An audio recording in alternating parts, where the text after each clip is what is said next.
Hi, friends. How are you all doing? It's good to see you again. My kettle's just boiled, so I'm going to make a cup of tea. But don't worry, I'm not going to leave you alone. I've got my brother from another mother here in the background to keep you entertained for 3 minutes.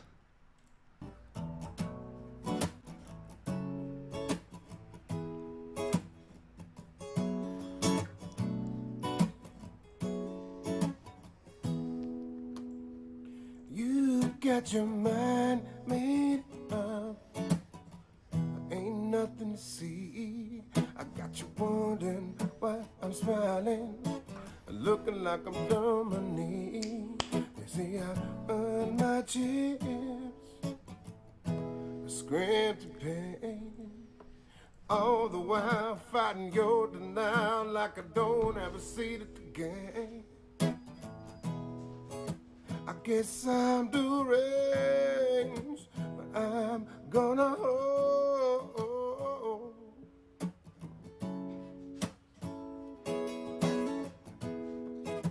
I've been down much longer than you have been gone. I keep on paying no mind. I'm setting a mind.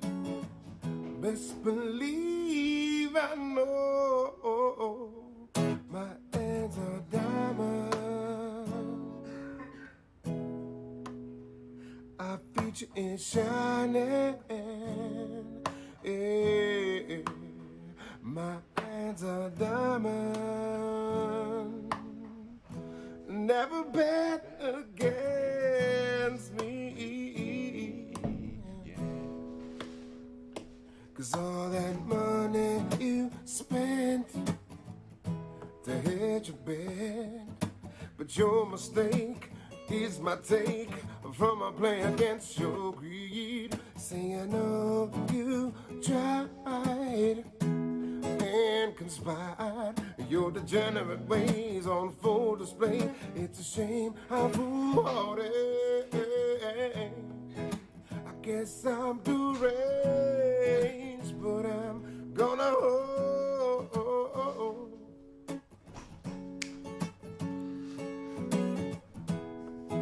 I've been down much longer than you have been gone. Yeah. Keep on throwing chips in. You know in the end, this hand's deeper than your money. Oh, my hands are diamonds. Our future is shining. Yeah. My hands are diamonds. Much love, Ronaldo. Good to see you out there. Against me, yeah. My hands are diamonds. My hands are diamonds.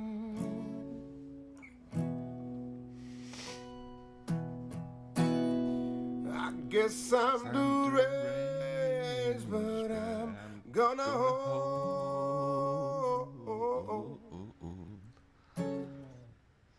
Appreciate you guys. Yes. I could, you know. I could play that again. Truth be known, I played it like 3 or 4 times before it even went live. Truth be known. I'll bring up a chart here on this screen and I'll catch up with the chat. But I'm going to put on, also, I've got another little treat for you. Another sort of little treat. The full version of the background music from my intro video. Thought I might play that as well. So maybe I'll do that now as I go and look up TradingView on the browser. How about that? And then I'll catch up with the chats and see how you're all getting on. Good morning, everybody. Thank you so much for joining me, by the way. Thank you so much. You could be doing anything with your time, and you're here with us in this family, and it's massively appreciated. If you hit the like, if you hit the like button, then I'd be very grateful.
Nice. All right.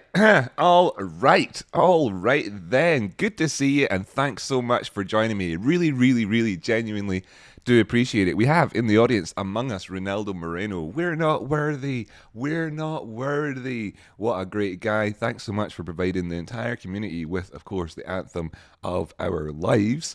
The Mighty Red, Ronaldo Hart. She knows it. Apple Blossom, thanks so much for joining us here as well. How do I expect you to concentrate? I don't know. I don't know. Smug Bug, Super Cashy 1, Trade Spotting, the man, the myth, the legend himself. Love you very much, brother. Good to see you. Merrick Sanders is here as well. Mining Boom, g'day, mate. The Mighty Red, Super Cashy, g'day, mate. Well, good evening, actually. Adam L, good to see you. Good to see you, my friend, my friend. And who else do we have here that I should really shout out? Merrick Sanders, Kim Robbins, lovely to see you, Kim. Big-hearted lady, so she is, so she is. And yeah. The Smug Slug. Yay. I gather it's not this stream today, since Rocky's already live there. I don't know what don't know what that's in relation to, but here we have it. And nice to see you as well, Epiphany Jones. Oh, I think I actually caught everybody there. That's cool. And yeah, what we're going to be discussing in today's show is, of course, GME and AMC. Well, I know we did it last night, right? And the markets still haven't opened, so maybe we should just kind of relax and chill out and talk about stuff. Maybe we just do a sort of chitter chatter session with us here, kind of talking for a while. We could relax for an hour before the markets open up. Of course, I'll take a look at some other technical analysis. You know, in fact, just actually let's roll with that just straight away. In fact, and bring up a couple of charts. We have our pal Bitcoin over here.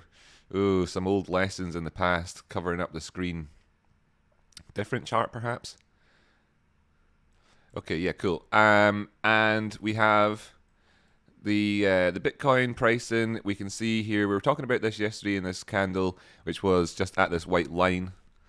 I know, it's a small box, right? Smaller than the box has ever been. Even harder to see exactly where the numbers are and stuff. Oh gosh, tough, isn't it? We're struggling at a 236 on the Bitcoin price at the minute, trying to get above that 34,500 price point, and it's not actually happened yet. But you know, things have actually looked fairly positive so far today, kinda, sort of, and we could be on the way to do it. 24-hour time frame not necessarily giving us that impression. The 4-hour time frame showing that we've got this little kind of movement towards the top side. We are, of course, struggling beneath the 18-period moving average, the 50 simple moving average, the 236. It's all there right in front of us. And if we do actually close above it, the 200 simple period moving average is only at 35,400 at the minute. So in terms of Bitcoin and what it could be doing, you know, it's all within grasp.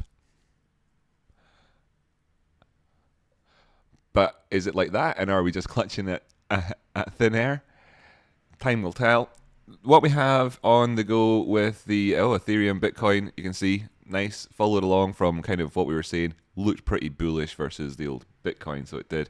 Current price of Ethereum Bobs is above the wedge, above this red horizontal line that we've got, above the 200 simple period moving average on the 4-hour time frame, as well, of course, above the shorter term moving averages that we have there as well. And we're not yet putting in anything that really breaks the market structure. This could obviously all turn out to just be a sort of corrective upward impulse as part of a downward bearish trend. That could absolutely be the case. And failure to prove that to be not the case is kind of confirmation that it is, because we're still kind of waiting since the highs to know if we're actually in a downward trend or not. Well, actually not really, because high, low, high, that's a lower high, lower low, and so forth. So we're certainly in that phase, but take the prices up past $3,000 and it's a different story. Right now, of course, struggling, but doing well. You know, I say struggling doesn't mean impossible, just means we're trying awfully hard. Link USD, it's $19 as a bus outside just did a big fart because it's got a pneumatic option, so the ladies in that are old can get on the bus. Psh. outside my window. Sorry, yeah. So chain link, Linky Dinks, $19. That's good. Done really well since yesterday, percentage wise. I mean, this is just like, since we were talking last night, the thing's gone up 10%. Markets aren't even open, but they are in crypto land. Whoa, can't sleep, won't sleep. And we have the prices then still not above that 20 price point. So it's all there. It's all there. That's what's going on at the minute. It's all there. It's just there. No, it's there. No, it's there. That's what the prices of crypto are trying to do right now. There's these elusive little key areas for us, and it's like trying to snatch a mosquito out of the air. You put your hand on it. You're convinced you've got it because it was there. Now it's not. You turn around, you open your hand up, it's not there. Boom, stings you on the neck, right? That's what's going on in crypto land at the minute. Tezos over here, 293. It's not actually above those moving averages that we were talking about on the other charts. It's below them. It's below them. Right at a key area of support. Hopefully be able to move on up the way. We have got a generally bullish thesis on these things, but the generally bullish thesis has taken us from these lows up to these points. Okay, so we're waiting for the next stage. We were able to live within the range of what we have here, going up to highs recently up there at sort of 313. I did kind of say that 318 might be the high, and I mean, I have to be honest with you, I was out by 5 cents in terms of that movement there, so let's be honest, I did miss it by 5 cents. But yeah, I think the general sort of proposition that we were making has been proven to be true so far.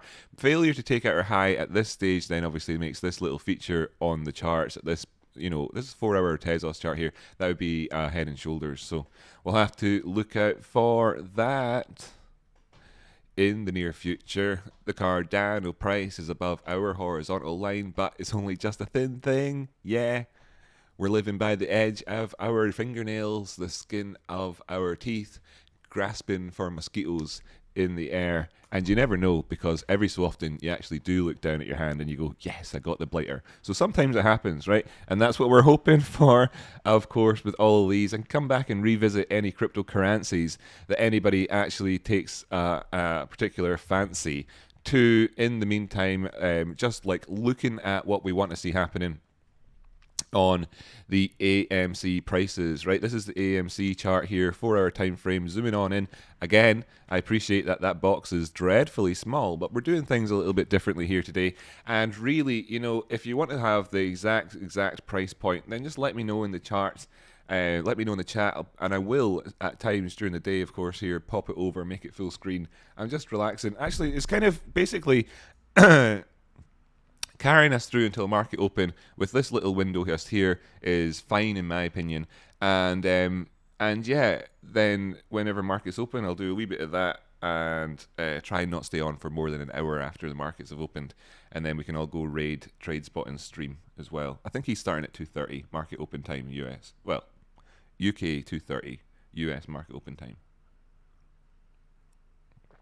There's 2 streams for some reason. Oh, for fuck, you're kidding me. You're kidding me. You're kidding me. You're actually kidding me. You're actually kidding me. How many times? How many times? Right, I'm looking in the wrong the stream that I scheduled, and I'm seeing the chat in there. Thanks so much to all you guys for being in there, by the way. Apple Blossom's just informed me I've got the wrong stream open. Seems I created a different stream. Jamie's now calling me on the phone to tell me. Let's answer the phone. Hi, Jimmy. No doubt you're phoning to tell me I'm on the wrong stream. Hello? Am I on the wrong stream? I've got 2 streams running. Yes, yes.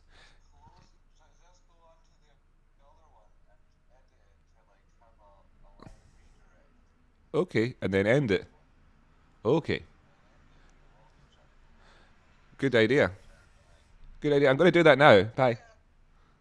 Great. So, that's the world that we live in. A world where Rocky makes F up mistakes. Right, cool, excellent. So, I'll fix that presently. Gosh darn. Someone's an idiot. That's me. I'll edit it to live redirect, hopefully. Live redirect. Select where to redirect to this video. Haha. Interesting. Then I'll say in the chat there, hey, sorry everyone. I effed up.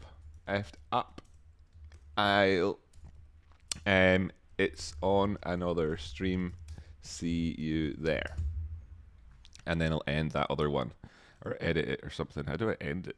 Where's the button for it? Do do do do. Ba ba bam bam bam. I can't end the other one because it never actually started. I'm just gonna have to make it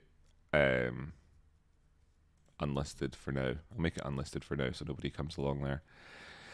Oh gosh. Oh gosh. Oh golly. Thanks to everybody who's still tuned into the correct stream, the correct wrong stream, the mistake stream that you tuned into. I don't know. I don't even know what to call it. I don't even know what to call it. Gosh, I'm disappointed in myself, you know. But we'll stay happy and relaxed, right? Stay happy and relaxed. I'm annoyed at myself though. The thing about it is that I should know better. I really truly should know better. I am now 12 days away 12 days away from my year anniversary live streaming. So I'm not kidding. I should know better. Never bet against me. Well, actually, if you want to bet against me when it comes to will Rocky make some big F up during his stream, there's pretty good odds on that one. Pretty good odds. Right, yeah, so oops. I'm gonna have to make this all good. Right, I want to change it. I'm changing it so that only subscribers can chat in the chat. I'm so mean like that. So mean like that. But I notice that people come along and they don't subscribe, but they chat in there. So I'm making it so that's the case. Haha. Do I even want to upload a thumbnail to this one? I'm not even too sure. Nah, I'll leave it without a thumbnail and see how it goes. I don't know. Maybe just leave it as it is. Tony Wright says just leave it as it is in capital letters. Oh my god. Oh my goodness. Right. Lesson. The I heard you. Right. Well, actually, now that I've got the actual chat open, I'll give everybody a shout out who's in the correct stream. Whoops. Right. Thanks. Frostcrest, great to see you. Excellent to see you, buddy. The hair, he says in capital letters. Cryptocurrencies, indeed, indeedy. Tony Wright, man, excellent. Tim Robbins, thanks so much for being here as well as in the other one. Ashley Lem, good to see you. Cami, excellent. Message to him on TradingView. Oh, that's funny. I'll have to check that.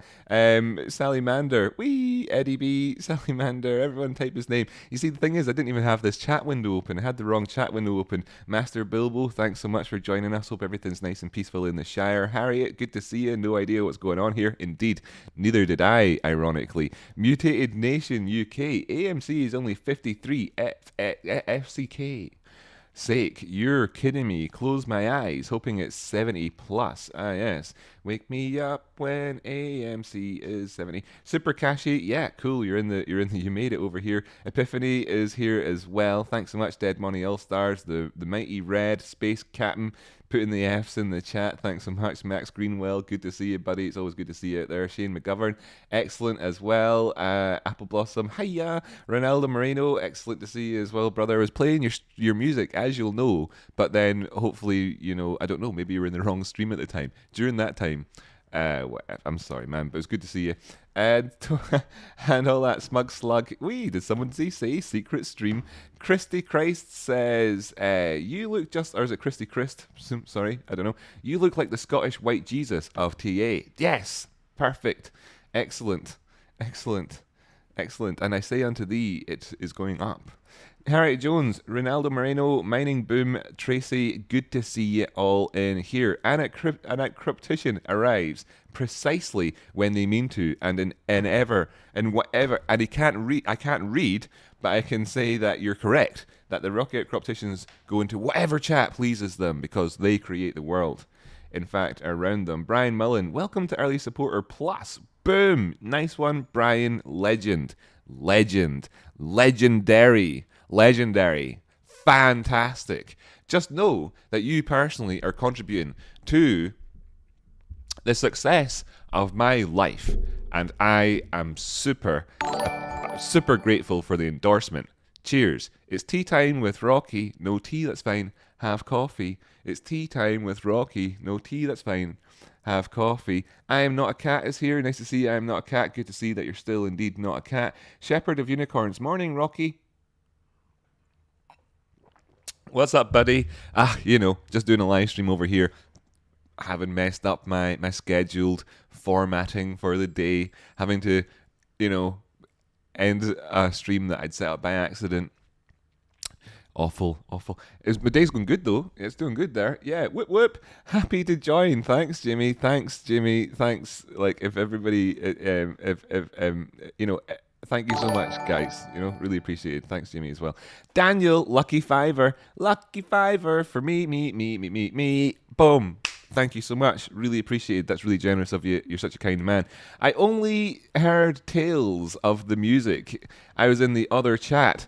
Well, I can probably hook you up with some more music. I can probably hook you up with some more music at some point. I am not a cat is confirming there that indeed they are not a cat. Adam Eld, Ronaldo, you sure missed out, buddy. Good to see you over here as well. Yeah. Right. Anyhow, all you guys that were in this stream have had this content. Sorry to the other guys that were in the other one. Not getting it. Right here, we're looking at the AMC chart. It's just beside me, just here. I'm not sure. It might be on this side. Let me just check my Streamlabs. Yes, we're looking at the charts just here.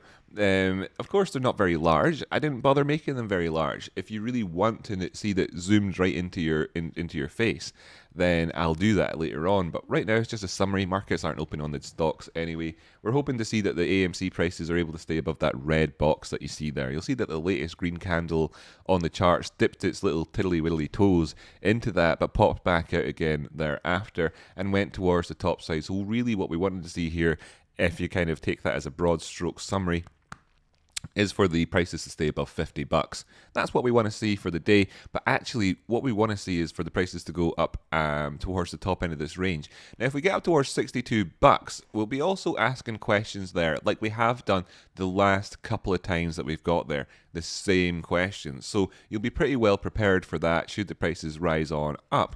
What are those questions? Well, those questions are we able to go ahead with this and move up the way with any momentum? If we were to close up above $62, $63, $64, would that incur the cost of bearish divergence? Do we need to consolidate for longer? Have we actually got to wait until the 27th of July on AMC to see a breakout? Could it happen a couple of weeks after some time that people perhaps expect these things to happen at on the AMC chart? Well, maybe. But in the meantime, we can be satisfied that we are seeing the prices operate in a pattern at the top end of the charts. Now, of course, right, by the way, for everybody out there who's curious, I watched somebody else on YouTube and they said that this was in this type of a shape instead, and you're saying it's in the other one. Well, totally fine, no problem. What are the differentials between this here for us? Well, two differentials. One would be, the question you have to ask is the measured move off the back of it the same or is it different? Well, for all of the advantage that you might get by dragging this up to include the wick, you're going to lose that in terms of the downward slope of the angle of this thing. So it's going to work out more or less the same. You can see the top end of it takes us up to $90. That's basically the same sort of deal. And we're talking kind of, we're just aiming for key levels, really. We're aiming for key areas. We don't need to actually be bang on these numbers at any given time. The other aspect about this is, of course, this in a sense has an implicit fake out territory, whereas with this, with it being sort of an ascending triangle, you give it an explicit fake out territory. So what would be the distinction there between those two? I'll just take a second line on here and show you what I mean. And you'll have seen me talking about this a whole bunch of times. So you see this area in here that I'm filling in now with that green squiggles. That would be the fake out territory of the ascending triangle. This whole area here is the fake out territory. That's what I talk about. And until such times as you're above that 64, 60, whatever buckaroony zone, then you're just in fake out territory from the pennant formation or whatever you want to call it, as opposed to in the in moving out and doing another breakout. So what that means is of course market structure, and that's what we're looking to overall with regards to the prices. Oh, I missed a U. Market structure is what we're talking about overall, and that's what we're still waiting for. So the question with regards to both of these different patterns is going to be, quite simply, as we spoke about already, how will the prices be able to get past that $62 area or approach that $62 area? Will they do it with a degree of momentum? Will we need to see them challenge for a while. Now a movement back down the way into the if you came up towards this as an ascending triangle and then went back down and continued consolidating for a while, would be considered first off a retest of this triangle. If it bounced a little bit, went down, you could even get all the way down towards the lower end of the ascending triangle without breaking the pennant formation, so on and so forth. This is the always ever present dynamic, the gestalt impression that you're given by charts. Can we get some sort of cleaner resolution though, Rocky? I know that the charts can be gestalt. By the way, if you don't know what gestalt means, gestalt's quite simply just, this type of thing here. If I just look up gestalt on the old YouTubes, you'll get an idea. Images, I'm sure there's plenty of them. So, gestalt, for example, is this type of thing here. And I talk about it as being a pretty obvious on the charts that this dynamic exists. Do you see what I mean about the face? Is that two faces? Is it a candlestick? Is it a candle? What do you see? Do you see a candlestick or do you see two faces? There's a really good one of these. What shall I search for? This one here. Like, have you seen this picture before? Have you seen this picture before as well? I mean, what do you see? What do you see? I'm looking at this picture. Personally, I see an ascending triangle. Now, I know that you at home are looking at that picture, and perhaps what you see is a pennant. But honestly, and it's quite hard to see the alternative, isn't it? Like, you're looking at that, and all you see is a bull flag or whatever. And it's very difficult to kind of, flip your brain over because it's the gestalt nature of these things. And that's what I talk about when it comes to charts. That's cool, isn't it? I wonder if you've seen anybody else ever say that. Probably not. That's because what we do on the channel here is fucking epic.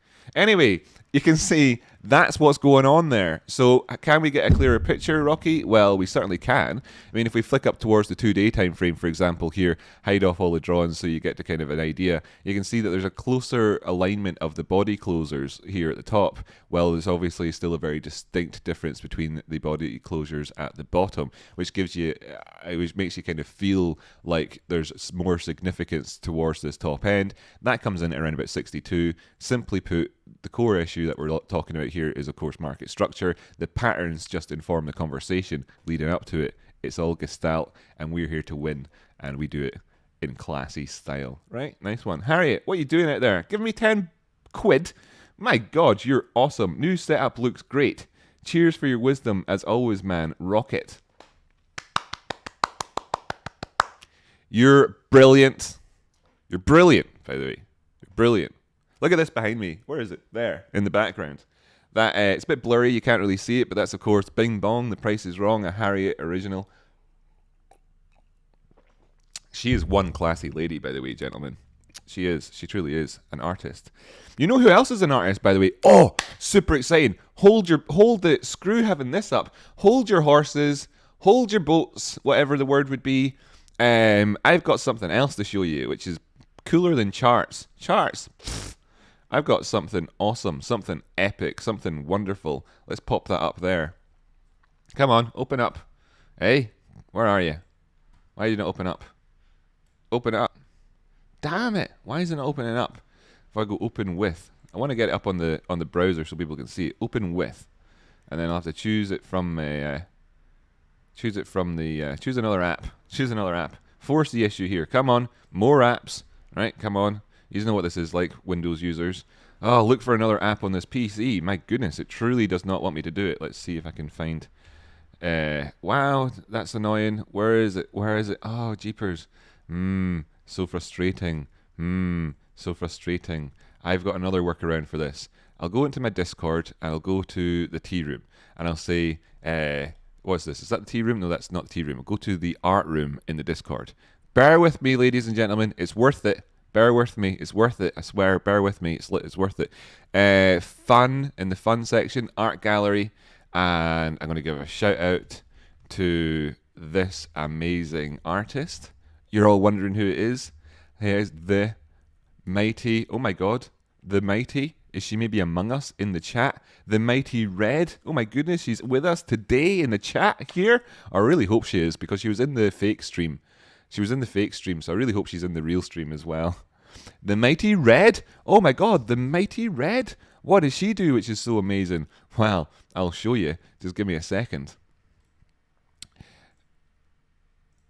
she did this piece of amazing art. This piece of amazing art. It's loading up. It's loading up.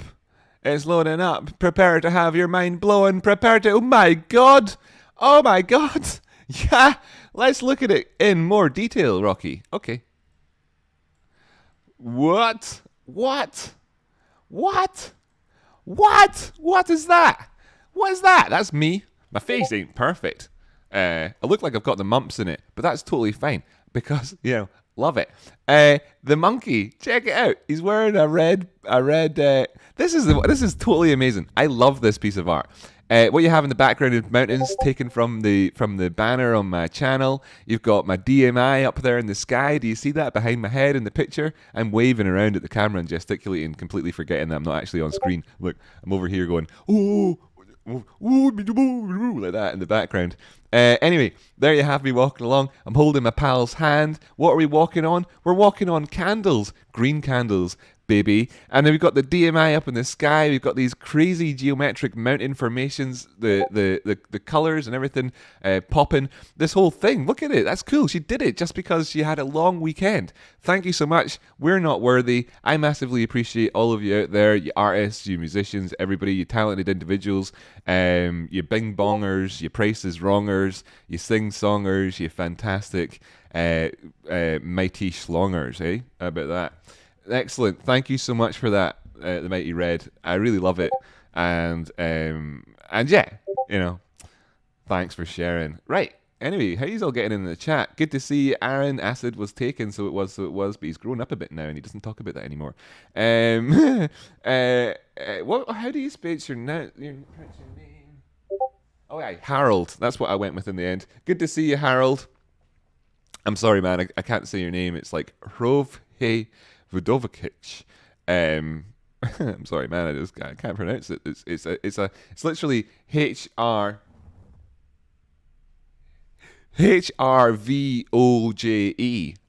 I don't know, man. I'm stumped. Awesome. So I call you Harold. Good to see you.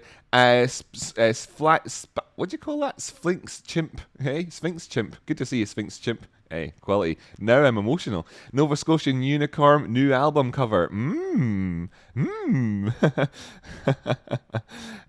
Salamander. Oh, the Mighty Red. Great job. That's amazing, Paul Dooley. Holy S, Skinny Rocky in a suit. That's right, exactly. That's from the days when I would have walked to work and stuff like that. The Mighty Red, thanks y'all. I'm blushing so much. That's good. Good to see it. And she's blonde too. So when she says she's blushing, it's probably like pure beetroot. Apple Blossom, H. Jones, happy face. What's this? Was that awesome earlier on? Belongs in the Sistine Chapel. It truly does. It is, of course, legendary. Legendlord, hiya, buddy. Good to see you. Kala, good to see you. That's how I feel. I could buy a lot of books for that. Lol. Harvey. Brilliant. Nice to see you, Harvey. Excellent. Yeah, Harvey. Oh, every time I read the word Harvey, I think of $3,000 haircuts. Byron Photography. New background looks much better than the half-dead plant, my good man. Oh, my goodness. The half-dead plant. Well, actually, probably do need to water the guys a bit. Damn you with your half-dead plant. Damn you. I grow those things using love alone. Love alone. I don't get enough light in through these windows, so it's just with love alone. Really, it is. It's prayers and stuff that keep those plants alive. Don't naysay them. Shill, plant shill. We've got a plant shill in the plant shill, everybody. Lee Holt, what are you saying in there? Rocky, if AMC breaks $60 today, will you do pigtails for tomorrow's stream, an incentive for the universe? If we break $65 today with and we don't have stinking huge bearish divergence getting set, we wouldn't. If we break $65 and close up there without pulling back, then I'll consider it, right? I'll do it. You can remind me tomorrow on screen if I forget and it all happens, right? So there's an incentive for everybody. Ocean McCall, very cool. Yeah, exactly. It is, isn't it? The plants look great, says Apple Blossom. Thanks so much. She's got my back. Cheers, sister. Lols. Who said that? No Scotland. That's Scotland. No light at all. That's right, Harvey. There literally is no light. There is no light in Scotland. That's all it is. You need to, you do. You need to. It's like you need to go over there, talk to them, urge them on a wee bit, saying, "Come on, guys, you can do it. You can do it." That sort of stuff. Hug them. Of course, they're so spindly that it's hard to hug them. Question of the day coming in here from Harriet Jones, H. Jones. When moon? The answer is in approximately 192 hours, 67 minutes. That worked out wrong. Yeah, anyway, 192 hours, 67 minutes, and 347 seconds. And that's it. Yeah, that's when. Woohoo! So it's not long now. It's 2:10. I'm feeling good. We're going to do some good shit in the markets. We've just had Independence Day. Yeah. Paul Dooley, Rocky, you need to start wearing a red bandana to keep the locks in order, a la DFV. Yeah, you know. Yeah, maybe you're right.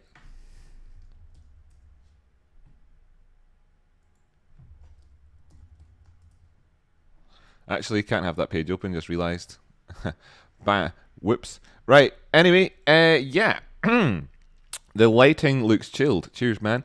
Really appreciated. Yo, yes, yo. That's to a person. That's right. I'm reading that wrong. Michael E. Rocky is the man. Thanks so much, but you're the man too. We're all man together. We're the big man fam as well, all women included. No, Aaron. Pauling, I need to learn not to be distracted. Lol, says Kala Kala. Wait, what's Aaron Pauling been saying? I'll let it go. Jay Stonks in the house, but when Amble? When Amble? Key question.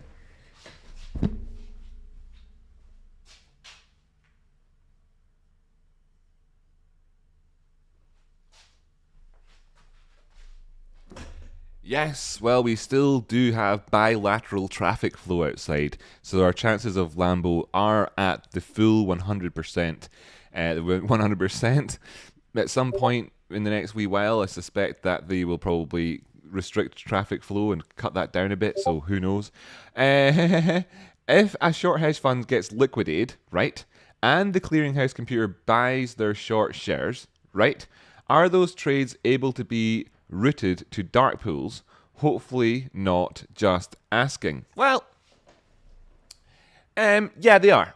In a sense, right? In a sense, they are. In a sense, they are. In a sense, they are.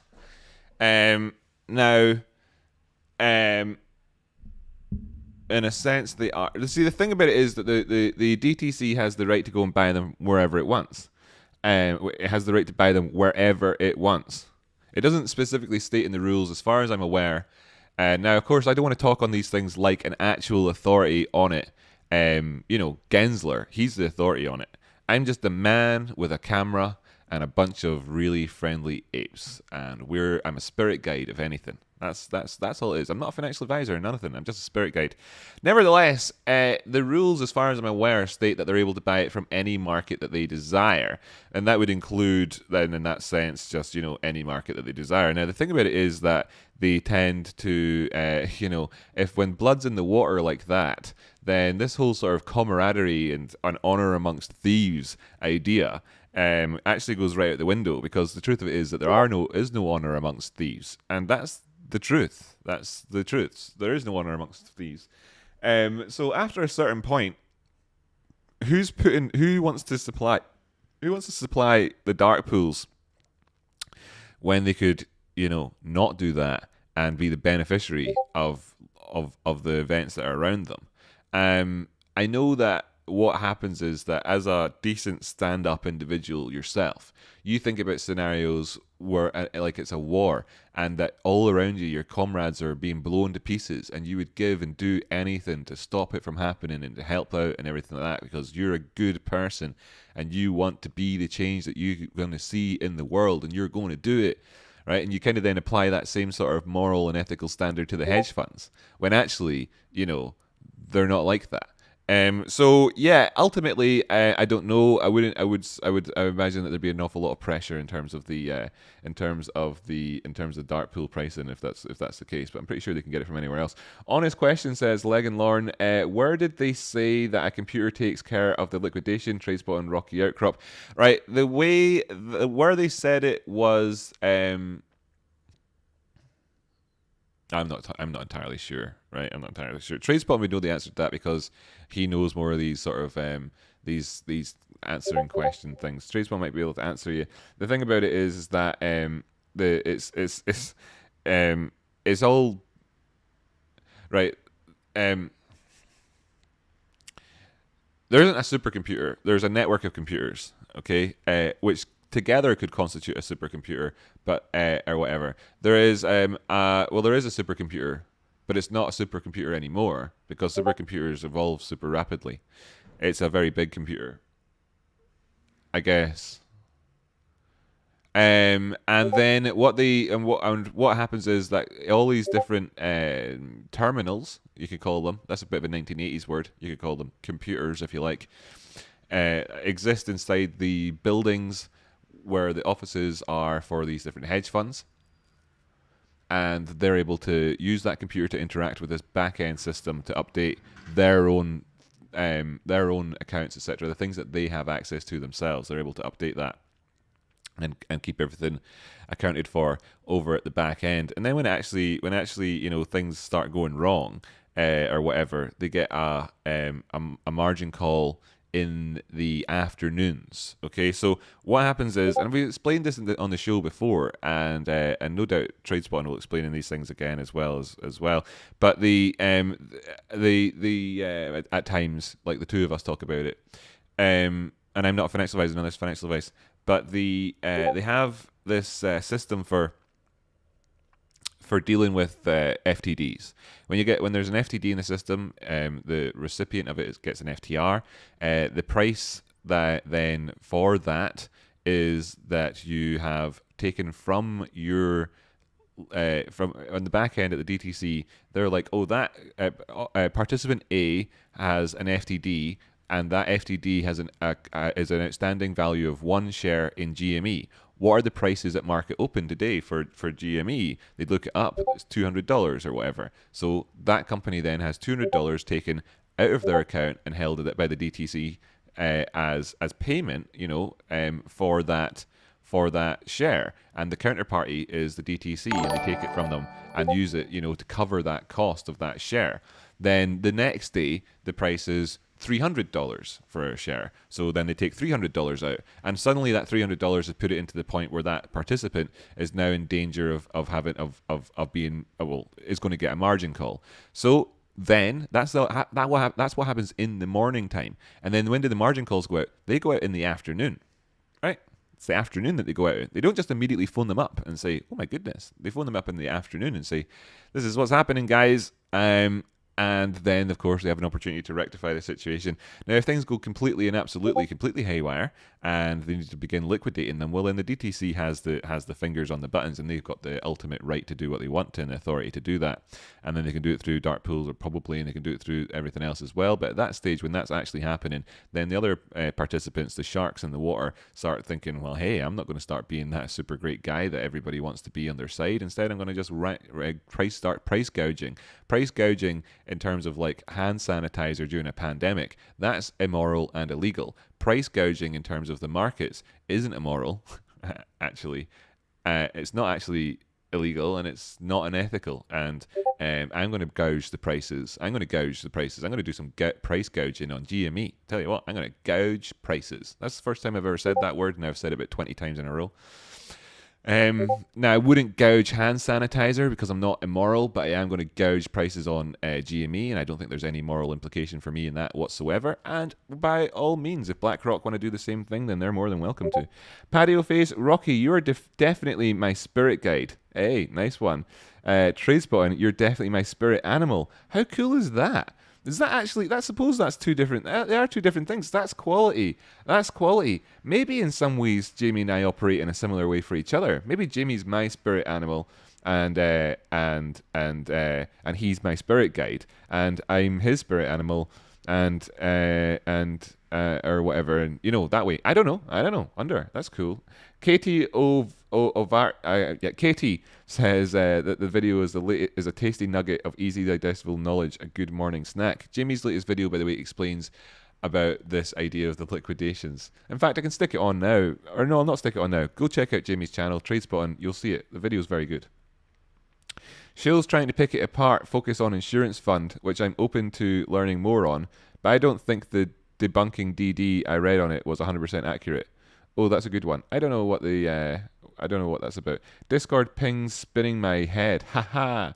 Thank you, Rocky Outcrop. You're welcome. Yeah, Discord's pings spin my head as well, to be honest. The only time I don't have it pinging constantly is whenever I'm live streaming, because Discord is able to sense that, and it turns off the volume on it. Thank goodness. I swear to goodness. It can be pretty intense. It can do it an awful lot. It can annoy the heck out of me. It's annoying. Sorry. But it's just constant. I get pings on it constantly, 100,000,000,000% of the time. Right, just going to jump away off of that page so that I don't start, accidentally bringing up any sort of sensitive material. What?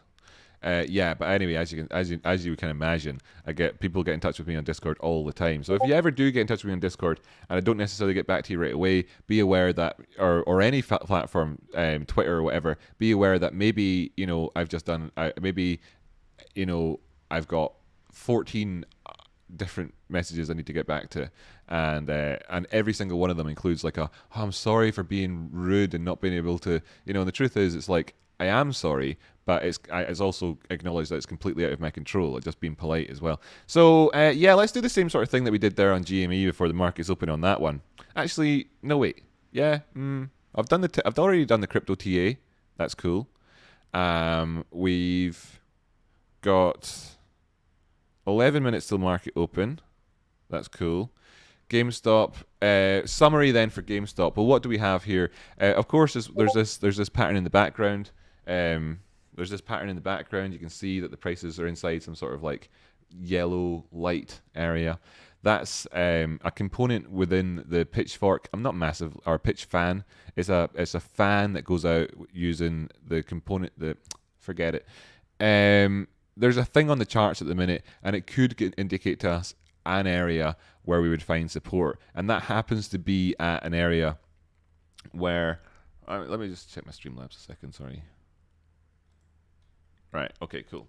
Here we have the GameStop chart. The charts will be opening up, the markets will be opening up in 10 minutes, and what we hope to see happen is that either we find support at the current area and move towards the top side, or that if indeed the prices were to break down the way, that they would then find support at an area with a degree of confluence. Well, is there any confluence out there? We have the overall region where the prices are shaded with this kind of yellowy color, as you can see here on the charts, and the lower end of that gives us an idea of whether it actually is an area of support, and it has confluence with the 50 simple period moving average. I'm aware that it's hard to see, but you'll pick out a faint red dotted line just in here. That's the 50 simple moving average, and it lines up with this lower end as well. This is the 2-day time frame, by the way, so that's the 100 simple period moving average on the daily time frame.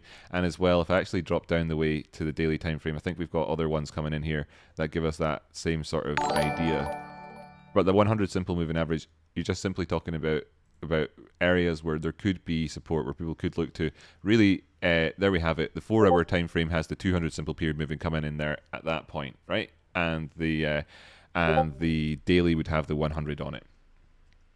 Okay, and what is that lining up with, that area? Well, I'll zoom it in some more so that we can see it a little bit more detail. And what we have is, of course, at this most recent phase of price action, the potential for a descending triangle. Okay, there's the potential for it just here, and if the prices did drop down, you've got a measured move that takes you in roughly to where those areas are, where you find that confluence on the larger time frames. So if we did see a price drop down the way, what would that look like? Well, on the bigger picture, it still wouldn't have us having a lower high and a lower low. We really don't really have that. It's just lows pushing on down the way without enough movement back up to say that there is lows and lower highs. It's really just kind of down. and are sideways within an overall range, and that's fine.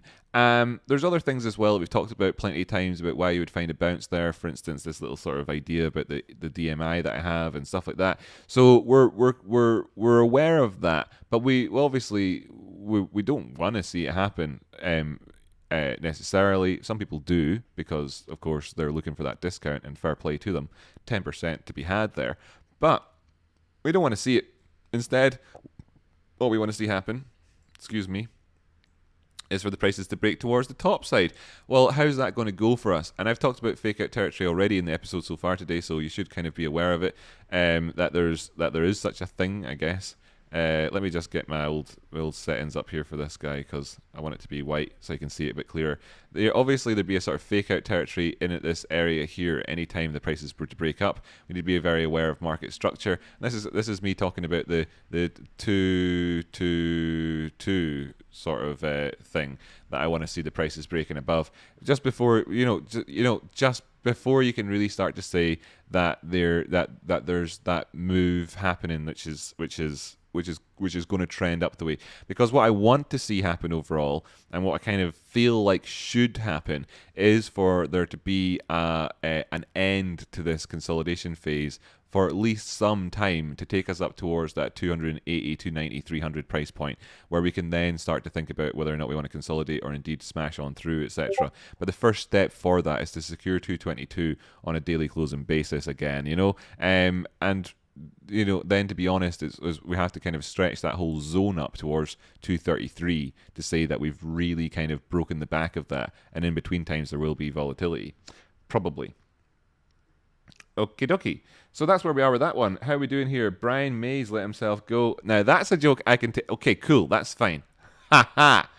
Right, nice one. D Harker will be laughing away. Is D in here at the minute? If D's here, he'll like that joke, Scott, by the way. Good one. He used to say all the time, Chris Cornell's let himself go. And I had to tell him to stop saying that because I thought, well, that joke's funny and everything. It's not so funny with Chris Cornell because that's literally what happened with him. And then he killed himself. So that was so I was like, oh, that's not. But then, but there's a good joke. Right. Jack Bell. Damn, boy. Look at the locks. I'm pleased that my pillowcase didn't suck all the moisture out my hair overnight. Women in the audience and long-haired men know what I'm talking about. Rock Outcrop only showing broadcasting live if I go to your channel. What's that all about? Is it on? It's public. 254, 170. Oh, aye. That's right. It's got nothing to do with my settings. It's because YouTube doesn't like to promote my channel. Well, it doesn't matter. We're a happy family here anyway, and we get along just fine.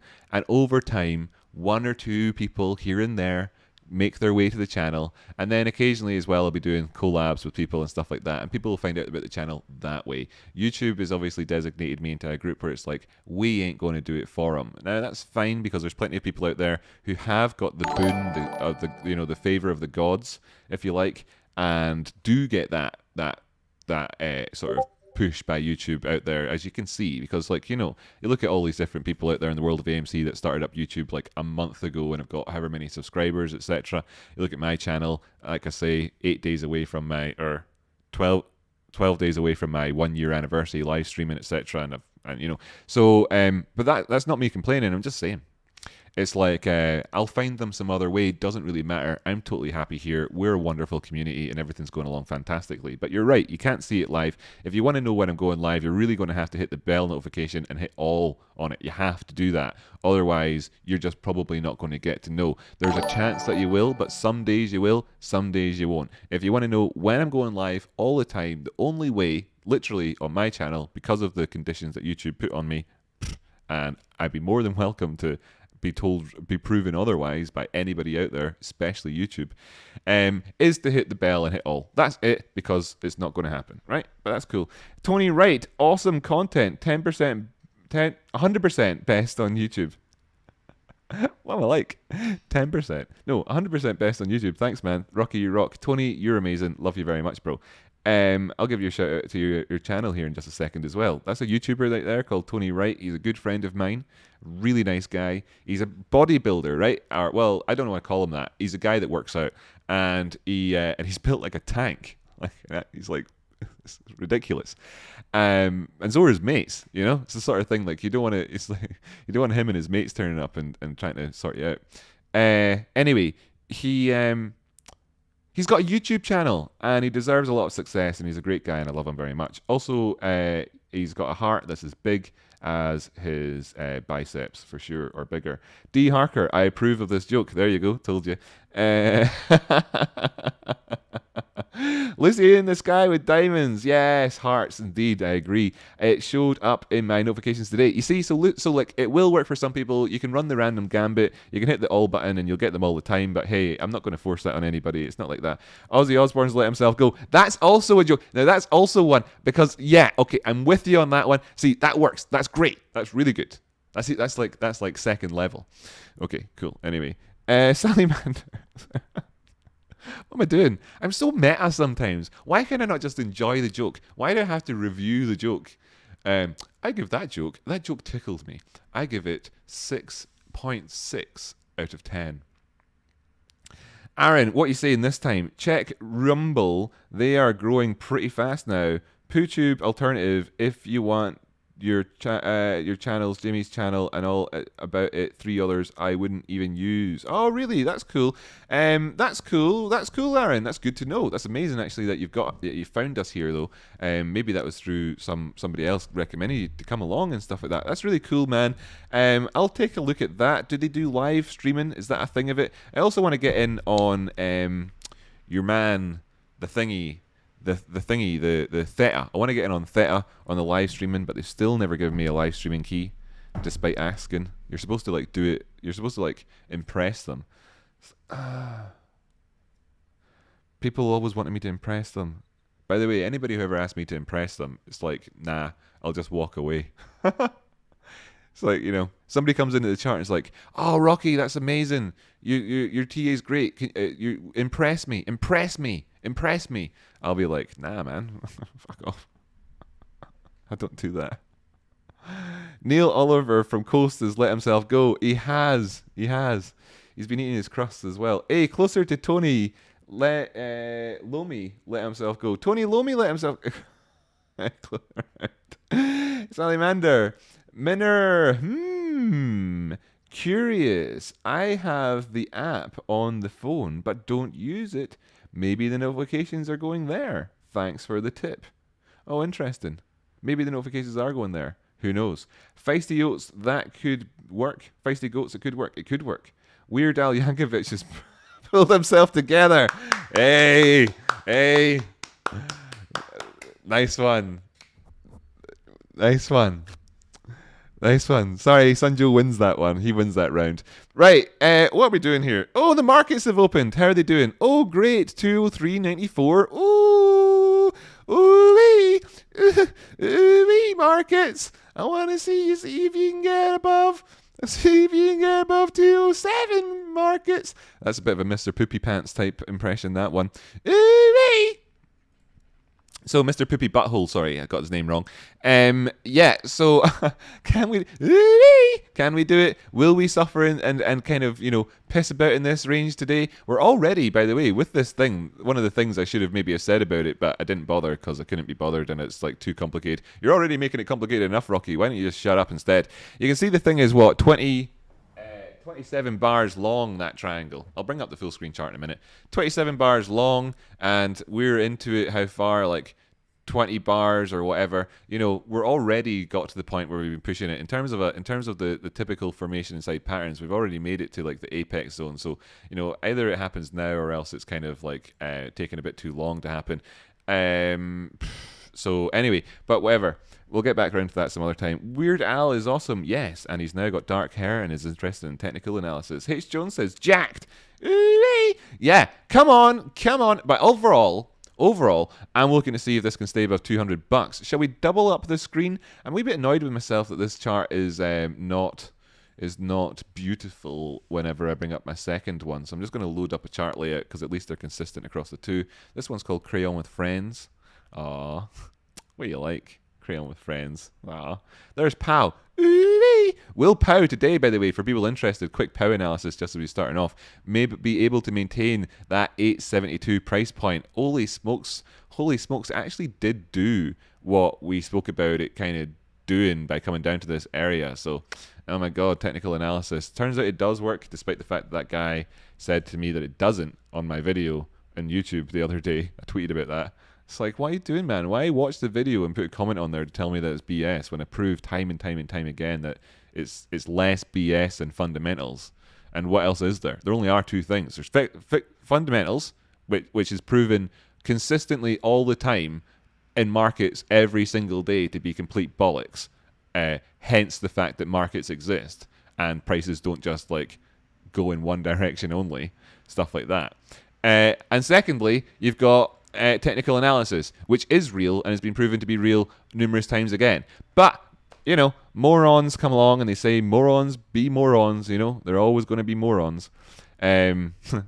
Morons breed morons. You know what, as well, morons don't even have to have kids to breed morons. They just need to stand next to you for long enough and suddenly they assimilate you and you're also a moron. Watch out for that in life in general. Surround yourself by people who are not morons. It's one of my best tips in life. That guy, Sanjo Kojak, in the chat, for instance, one of the most intelligent people that I've ever met in life. I don't give a shit that he decided not to finish his degree at university. Easily one of the most intelligent people I've ever met in life. That's why he's my friend. Well, that and, well, numerous other reasons. My brother as well, one of the most intelligent people I've ever met in life. Everybody else, don't spend a great deal of time around. My friends are all super intelligent. Rocky Outcrop, Rick, they're not morons. Besides, anyway, it's not about intelligence anyway. Sometimes it's just about common sense. Rocky Outcrop, Rick and Morty fan and great TA. This channel rocks. That's it, man. That's it. That's what it's all about. Rick and Morty, TA, Nintendo 69. What does bollocks mean? Oh, that means testicles. Sorry. There you go. Welcome. By the way, good to see you. Good to see you, my friend, my secret agent, Mr. James Bond 007. Good to have you here, my friend. Yeah, it means testicles. The most handsome TA on YouTube. No way. Tommy, you're joking. You're kidding me. You're kidding me. You actually put me up there with that? That's amazing. I'm super pleased. Thank you so much. Shucks, says Sonjo Kojak. Hey, well, there you go. There's my dad in there. He's only my dad because he's intelligent as well, you know. Otherwise, I'd have disowned him years ago. Great to see the new setup with good cameras. Well done, Rocky and Jamie. Keep up the good work. Thanks, Dad. Cheers. Jack Bell, lol. Eddie B. Oh, it's testicles? My life is a lie. Aye, that's it. That's it. Oh, it's to GME at $200. Look, we can cope with this. We can cope with it. If it goes down to 177, personally, I'll probably have a little bit of a celebration inside if it goes to 177 and then bounces from there, comes back up. Then it's all part of the. Then you know, of course, then everybody afterwards is like, oh my god, this guy. He knows everything in advance. He can predict the future. I'll have been sat here throughout the entire time saying you can't predict the future at all. And I'm really hoping as well, the majority of me is hoping that it doesn't go to 177. I would much rather be proved completely and absolutely wrong about that. I'd much rather it. I don't actually believe it's going to 177. I'm just aware of the risk, and I have a propensity to acknowledge risk. D-Savvy, hello Salamander, says D-Savvy. Don't make me Google it. No, wait, I told you, didn't I? I did, I told you. No, you don't want to Google it, man. You don't want to Google it. And if you do Google it, don't go to the images. Hey, Papa Curran. Yay, D. Thanks very much for saying hi to my dad. Great, so we're all chilling out, getting along, lovely, jubbly, everything's going along, flying, nice, very good. Thanks so much. By the way, if you're watching right now and you give me a wee tickle on the like button, it would be fantastic. Really do appreciate it. If you hit like, what you do is you increase the likelihood of somebody stumbling across this stream somewhere. And if you're here now, then you probably think that that's a worthwhile endeavor to help other people. So that would be appreciated. Who knows if it'll ever have that material effect. I do see overall that, of course, there's great stats and everything's growing along nice. I mean, for me personally, I'm really happy. I don't actually compare myself to other people's stats. So out there, I can see some other YouTubers going up to 30 to 40 to 50 to 100,000 to 200,000 to 300,000. I mean, the last time I looked at BitBoy Crypto's channel or whatever, he had 300,000 subscribers. Then I tuned in to see what he had the other day, and he had 1.2 million. It's like, wow, that's mind blowing, mind blown completely. So anyway, but I'm not bothered. I don't compare myself to other people. We're here together. Boom, amazing. And just in that moment in time alone, 17 people decided that they agreed with that statement and it might be worthwhile. So that's amazing. That's the community that we have here. Thanks so much. Shall I bring up the full screen charts for a wee while and then spend the rest of the stream doing that? Maybe we should. It'll give people a nice, easy to find area to look to when they're looking through the charts, right? Still pretty cool. Where's Rocky Outcrop gone though? I was supposed to say Rocky Outcrop above my name, above my head. Oh, I have a meme board. I forgot about that. Oh my god. Do that. Do that. And we're in the charts. That's right, technical analysis doesn't work. It doesn't work. Please, everybody watching now, continue to perpetuate that myth. Otherwise, everybody will know it. We are, of course, aware that it does work, and we want everybody to know, to believe that it doesn't, because that's how we do things. So, of course, technical analysis doesn't work. We're about to start doing something that's completely and absolutely bollocks and fake and made up, just so you know.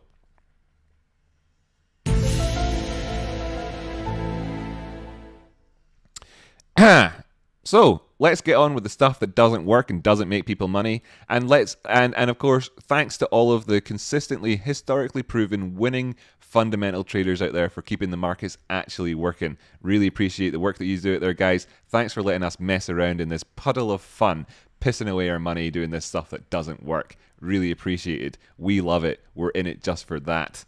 Right. So let's do it. Right, let's do it. So what are we going to be doing though? Like the dog that chases the cat. Now I've got the charts up. I'm like, hey, but wait a minute. Right, let's do it. 15-minute time frame. That's probably fair enough to open the day up on. Let's hit the auto button. Bring it up a little bit bigger. 50-minute time frame showing us that, of course, while we opened up at that 204 price point, we even pushed a tiny little bit higher, but we actually have withdrawn all the way back down to 199.92 at the minute, or $200, depending on which particular part of the screen you were looking at that precise moment in time. And we are right, well actually we're right here. This is the high or low area. If we look over to the left, you can see that this was, we had highs, and somewhere in here you might want to say there was a low, in which case that would be a lower high, and then you've got a low down here, which of course is a lower low. Then at this point here you've got a high, which of course is still a lower high. All right, obviously, it's still a lower high. And then that's cool because as well, it could be a high. It could just be a high, just any old high. What happened then with this candle is that today, so far in the first 15 minutes, we weren't able to put in a higher high or any of that. That's fine. We're also, this is stretched out the way. It's still just part of the same flux movement. In fact, still absolutely part of that. And so far, we're going in to put in what could be conceivably a higher low, which would be fine because that's the first two components of an upward trend. So if we do want to have a good positive sort of trending day, etc., in terms of this time frame and all that, then what we want to see is the price is not taking out the, not going down past the, let's say on a 15-minute closing basis, not closing below $199. How about that? That's what we can say about that one. That would be pretty sweet, pretty nifty if that works out for us. And then, of course, we start to push up the way. And then bearing in mind, where's our top end target for us then if we want to see things actually change, their disposition at the moment, then you're looking up towards $205. Is there anything out there that might make this all a little bit easier to see in the here and now? Possibly. Clearly, because it's still the first 15 minute of the day, VWAP is going to be entirely useless for us right now, but we could put that on later on. We could put on something like the Ichimoku cloud though, which might make things a little bit clearer without having to have all these moving averages kicking about in El Backgroundo. So let me just get rid of the moving averages there. Yeah, I hided that. I hid it. And where did the come to here in the cloud? Oh my goodness! It came right up and hit off of the cloud and then bounced away from it. When has that ever happened in the history of trading? I don't know. Anyway, then so if we do move back up the way and we're going in for yet again just a failure to push up past this point, then we're going to get rejected before the 204 area. Now, if we actually do go up towards 204, 205, what are we doing? We've made it right into the middle of the cloud. Make it into the middle of the cloud. Where are we looking to as our next high? 206.71. So over the period of the next 45 minutes, if we can actually hit 206.71, and even then at that stage drop all the way back down to $200 again, essentially, I'm happy enough because that's an upward trend. So that's cool. So let's just keep going then and jump on over to AMC. This is then the AMC price that we have up on the screen. It's a chart. What you use these things for is to inform your trading. You get to look at the charts, understand where the prices have been in the past. By understanding where the price has been in the past, you get a good idea about where the risk and reward levels might actually be at, and understanding as well where people have been willing to trade in the past gives you a better idea of where they might be willing to trade now. So you can also look at things like the volume profile, etc., and understand the key areas where price points have been defended in the past and therefore more likely to be defended in the future. It's a very simple concept. Inherently, it's almost indisputable and therefore kind of implicitly inherently true, and it's one of the truest and only true things that actually comes into trading, as opposed to the general overall thesis of fundamentals, which is of course complete and absolute bullshit. Here we have the apart from if you're talking about things like, can we go on for a short squeeze? Because yeah, but will they ever admit it? No. So the fundamentals on that are essentially unverifiable to the source because the source is hidden from us. So if you're talking about those sorts of fundamentals, which are absolutely 100 million trillion % not fundamentals when anybody else uses the word fundamentals, then sure, I agree with you. Fundamentals are useful. Other than that, though, not so much overall. What we have here is the prices have just kind of really just done similar sorts of things in terms of like, moving, being up and then down again, whatever. But we're actually looking pretty positive here on AMC. Will we come in today and fill in this gap here? Probably.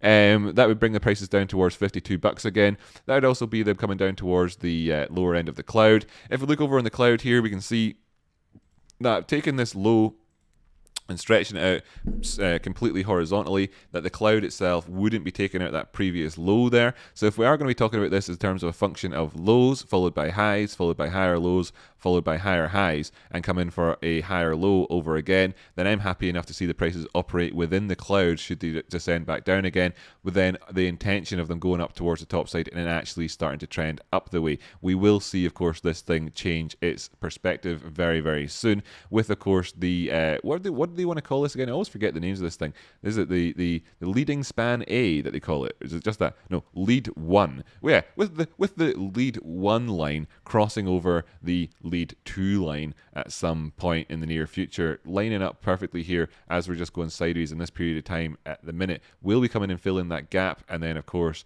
render this with a little bit of a wider movement just now, or indeed will we then preserve this gap that we have today? If we stay above the 18-period exponential moving average right here, right now, then great. Is there any real benefit to kind of analysing the shit out of this gap? No, none at all, but nevertheless, here's the 1 minute time frame, and we're below the baseline here on the Ichimoku cloud. It does indeed look like we're going in to fill in this gap at the minute, so we've analysed that, so that's cool. Okie dokie, right?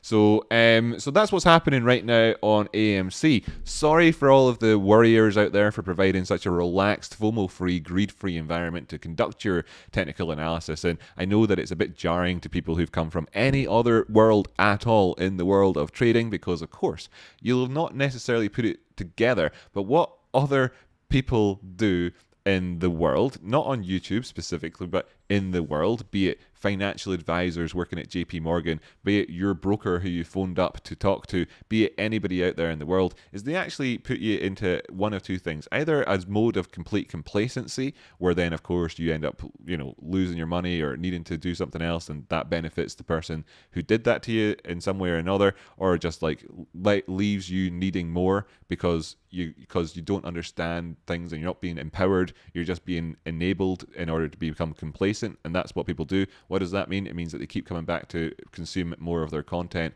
ask for more advice, and pay them more money. Or what they do is they put you in a place of fear or anxiety, one way or the other. Quite possibly by just giving you bad advice and then and then leaving you thinking that it was your own fault, etc. What we do is this different thing. I've got a different approach here. It's right in the middle of those two. Of course, the end result is that not necessarily everybody's going to be here all the time, and it's confusing when people arrive. How can this guy be talking like this? It's so calm and relaxed. That doesn't happen anywhere else. Well, it's a lesson. It's the implicit lesson on the channel that I tried to give out. This is the way that you really should be kind of operating in terms of thinking about markets, in terms of how you kind of emotionally, how you approach things. And if you can do that, and I know it's very hard. It took me a long time to get to doing that. It took me a long time. It took me life lessons. It took me being attacked by people in the street for no reason at nighttime. It took me being bullied in work. It took me being dumped and cheated on by girlfriends. It took me a lot of time in life to get to the point where I can do this, and as well, many years of looking at charts as well. Well, did we fill in that gap? Well, actually, we didn't. We didn't. Holy smokes, we didn't.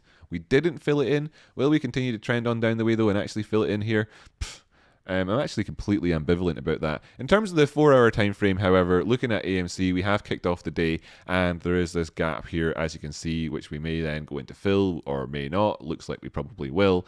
And we're obviously below the general thrust of this area in the exact here and now time frame. And that's as a result of having come down and filled in, and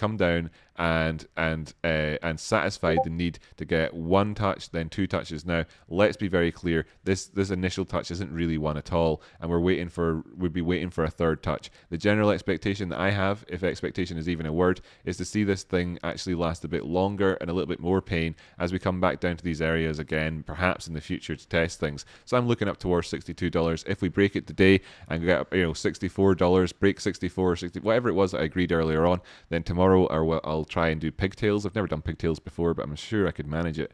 If not, then maybe we're kicking about in these areas. Right, I'm going to bring up the chit chat and actually see how people are getting along out there as well. Let's just see how are you doing, and I'll scroll back up a wee bit so I didn't miss anything. That's right, that's the last bit I read in there. Bobby Bullinger, good to have you here. Nice to see you, mate. I wonder, is John Bullinger your dad? Ho ho. Salamander, good day, saying to D Savvy. That's nice that you were chatting earlier on. That's cool. What else do we have here? People saying hi to my dad. That's nice as well. Lucy in the Sky with Diamonds. Well, that's the thing. They're blowing someone for those numbers. Eddie B, an egg and a potato respond differently to boiling water. You can't compare yourself to a fanny like BitBoy. Exactly, you can't. You never will. But actually, other people probably compare themselves to me more than I would compare myself to other people. Any other live streamer in the world, welcome to come in here and just see the love and joy that exists in this community. We're actually doing something very special here. It's very unique. There is no benefit to me in comparing myself to anybody else, but everybody else probably would actually genuinely benefit from comparing themselves to me. So by all means, come in, join in the stream here, see what it is to be part of a really wonderful, truly special community, and then try and adapt those things into your own approach, just for the sake of the humanity out there and having a more fulfilling and happy life. I tell you what, it works a treat. The Mighty Red says bing bong. I say bing bong back to you. Good morning, says Katie. Good morning, Katie. Good morning, Ocean. Good morning. A little bit of George W. Foreman. A bit of a George W. Foreman. What? I wonder what that was on. That was probably when I was looking at GME. I could take a look at a George W. Jeff says, got the Yingui mainstream look going today, Rocky. That's cool. I'm actually going to have to Google that though, and then I'll be like, for shame. I should have known this, but I'm such a I'm such an idiot, and I didn't put two and two together. So there we go. Another esoteric reference which I've missed, and I now feel terribly ashamed about. Cosmo, thanks so much, by the way, buddy. Sitting Bull, nice to see you, my friend, as well. And Nova Scotian Unicorn, diffusion edumacation is coming with hints of direction. Yeah, just hints of direction. Lucy in the Sky with Diamonds, sorry, Rocky, brain farts. That's cool, mine does it all the time. My brain farts so much, goodness, sniff my ears, I tell you. Lucy in the Sky with Diamonds, happy faces from Apple Blossom, nice chatting in there. And yeah, that's you chatting to each other. Rocky, who's your broker, mate? I have a few different ones. I have a few different brokers. I use several different brokers, in fact. Tell you what, I just joined up to one recently. This is not an advert. In fact, I'll cover up their... no. I'll tell you... No, screw it. I just got sent a bunch of stuff out by one the other day. I'm not a financial advisor, and I know that there's so many concerns out there with regards to brokers. So, what I'm actually trying to do at the minute is two things, and it's quite important, and I'd like it, I would really appreciate it if people let me know. I'm about to take on sponsorship from a broker, or soon, I might, right? But there's no way in hell I'm recommending a broker that people don't want to use or like, right? So when people ask me what's your broker, they've got certain concerns and questions that they want to ask. For instance, are they able to open up an account where their shares are not lent out on margin so that they can hold on to them and they know that they're their own shares, or at least if they're their own FTRs, that they've not been rehypothecated numerous times beyond them, that the buck at least stops with them on that front. And I would say that there's plenty that do that. For instance, the Guru, or whatever you call it, however you pronounce it, in Europe is a decent one. I think that they're maybe based in Holland. I'm not 100% sure. They're not a London Stock Exchange one, I don't think. They're not based in London, I don't think. But anyway, they're decent in terms of that. You actually can, have an account with them, which is not going to get hypothecated. Now, there's other ones as well. IB, for instance. I mean, I use IB from time to time because the choices for trading options in Europe are fairly limited. If you want to do that, I don't really want to do that an awful lot of times, though. To be honest with you, I'm not massively into options like other people are, which is fine. For instance, TradeSpotting is much more into options than I am myself, personally. Then as well, I'm in the UK, and the UK gives you different opportunities as well. So when it just comes to day-to-day trading and trying to make money in markets, then spread betting accounts in the UK are a tax-free solution, right? Tax-free. That's right. The world's ears are bleeding as they hear me say this. It's true. It's true. You can trade tax-free in the UK. Zero tax. None. Be it Forex or indeed stocks. So there's one, for example. There's plenty of them out there. I think Betfair even as well used to have a spread betting platform. I'm not sure if they still run it or not. You've got big ones that have been around for ages: City Index, CMC Markets, whatever, IG, all that. Some more trustworthy than others. I don't really trust any of them as far as I can throw them. So, that's that. Right. Cool as well. I'm seeing, hopefully Jamie started, right? Because he's not in the chat right now. The numbers here dropped off a wee bitty. That's cool. Hopefully that's a signal to me that Jamie started. And it's 2:55 at the minute. So I'll kind of wrap up what we're doing here over the period of the next 25 minutes or something like that. I don't know. And then kick you all over to Jamie's stream where you can chill out for a wee while. And then, I don't know, I'll go out in the Discord, I'll chat to people, do some stuff with my life. Wow, amazing. Don't do that enough. And then we can, and then maybe come back later or not. Not making any promises, but maybe I'll come back later on and stream some more. I don't know, but we're doing really great here, and I'm just really, really, really, really grateful for you all tuning in at all. Nice to see you out there, Oppenheimer, by the way. Good to see you, my mate. He's a good guy, is our Oppenheimer. We have become death, right? Aaron Pauling, Sitting Bull, and got more GME Lemayo. What were you saying before then? Sorry, hold on a second. I made some money, only bought the SPACs at $10, though sold them at 20s. Brilliant, man. 100%. Can't ask for more. Like, literally, in terms of your every day-to-day type trading, you can't go around asking for more than 100%. I mean, you bought them a couple of weeks later or whatever, they're worth 100% up. Just generally speaking, it's a pretty good rule of thumb to take your money. Now, that sounds crazy, but it's not. Okay.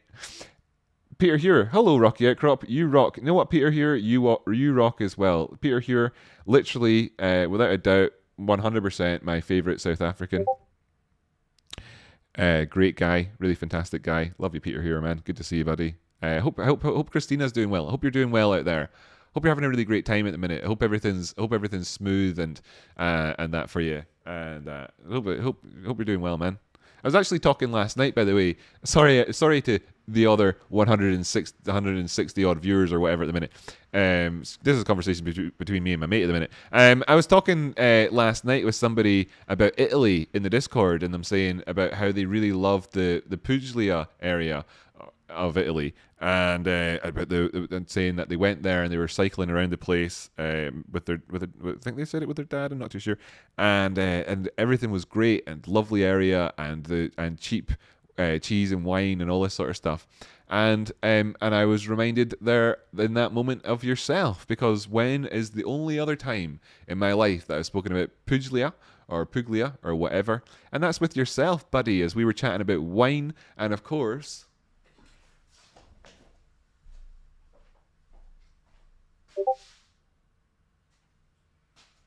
This cheap bottle of wine that I got here.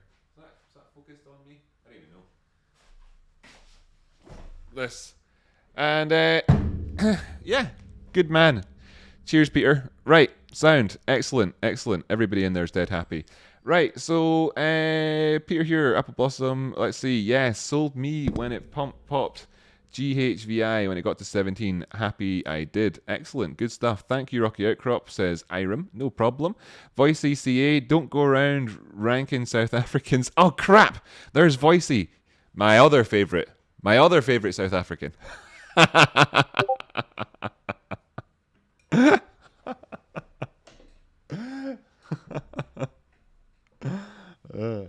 Here's a question I actually don't know the answer to. Was Nelson Mandela actually from South Africa? I mean, I have always assumed that he was, right? I've always assumed that he was.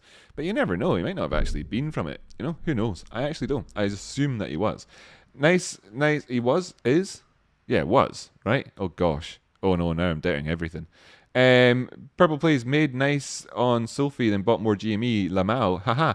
Right, by the way, folks, for anybody wondering along, is this guy ever going to do any analysis? Yeah, I mean, I've basically done the analysis for the right here's and nows on AMC and GME. We'll check that. Oh, I was supposed to bring up the dual screen chart and everything else. Forgot about that. There it is there. What are we doing right now? 198. Okay, so we're down below that price point of what was it I was talking about before? Let's bring up the GME chart again here. Oh, we're not down below it. We're right at it at the minute. It's kind of, it's obviously it's in and out around about this phase here. We've got 20 seconds left, and then we're on to the next candle. Well, that's cool. So we get to find out what happens in 20 seconds. That's probably that. He was Sosa. Yes, right. Sound. Okay, he was. Right. Thanks very much. Yeah, and we're getting that from Voicey as well. Yeah, cool. Excellent. Thanks. Right. Well, wait a minute. He's a traitor? Who's that? Completely out of context comment coming in there in my mind from Tony Wright. He's a traitor. To what? I don't know. I'm missing the context there. Nelson Mandela wasn't a traitor.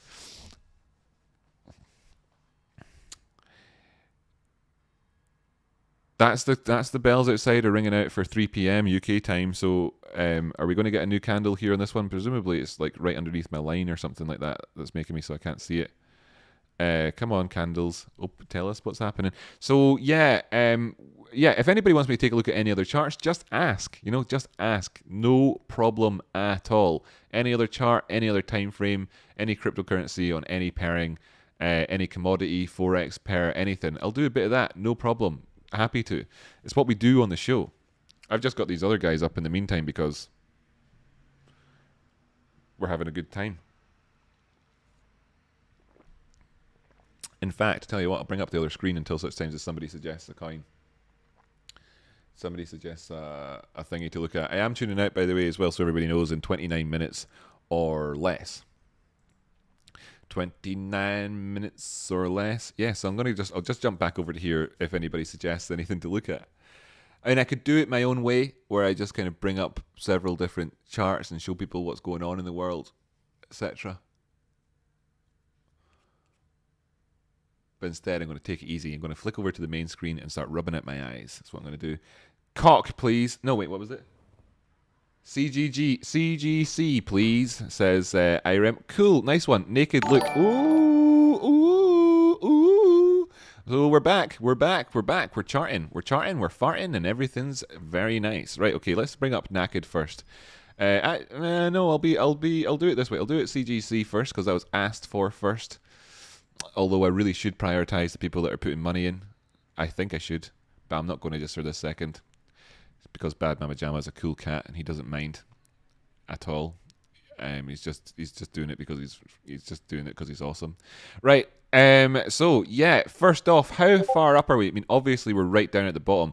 Did we actually challenge or break the 236 at that point? That would be interesting to know for our time frame. So that's when I draw on a Fibonacci at this point here. All I'm really doing is looking to see how successful that was in terms of its movement, and then to also acknowledge that so far here, what we have, well, we have a bit of a, an equally low coming in right here, right now in this 4-hour time frame. That both of this area is certainly higher than our previous low. Sorry, it wasn't necessarily clear. This low here is the low. This is the high. Right now, well, we have a bit of a double bottom in this zone just here. We're looking to see if we're actually putting in a higher low or not, or where we are. And I just want to get the context of where this price is. So that's why I'm doing what I'm about to do, explaining it as I go to give people an idea of that. So I'm looking at the context of the market, and I can see that we just kind of been bouncing around in here. Okay, that's fair enough. Can we actually range inside this area for long enough for us to be comfortable? Down at the bottom end, you're looking about 21.69 or something like that.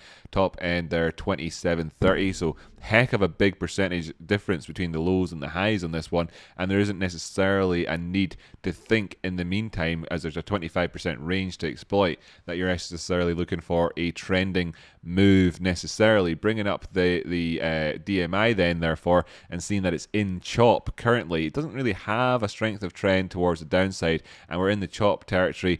I wouldn't be surprised. In fact, as well, seeing that it's come up towards the 30 price point here, I don't feel like it's got enough strength to get up towards 40. I wouldn't be surprised to see this actually put in a bottom here, and then range as well, being unable to necessarily push above that gap right away. If we do take out the 50 simple moving average, then things start to look a lot better, of course, in terms of the ability for us to go up towards the $30 or the $28.60, well, certainly the 200 simple price point here up above, which is above the 236, and give us that confirmation that we've actually got a valid Fibonacci on the go at the minute.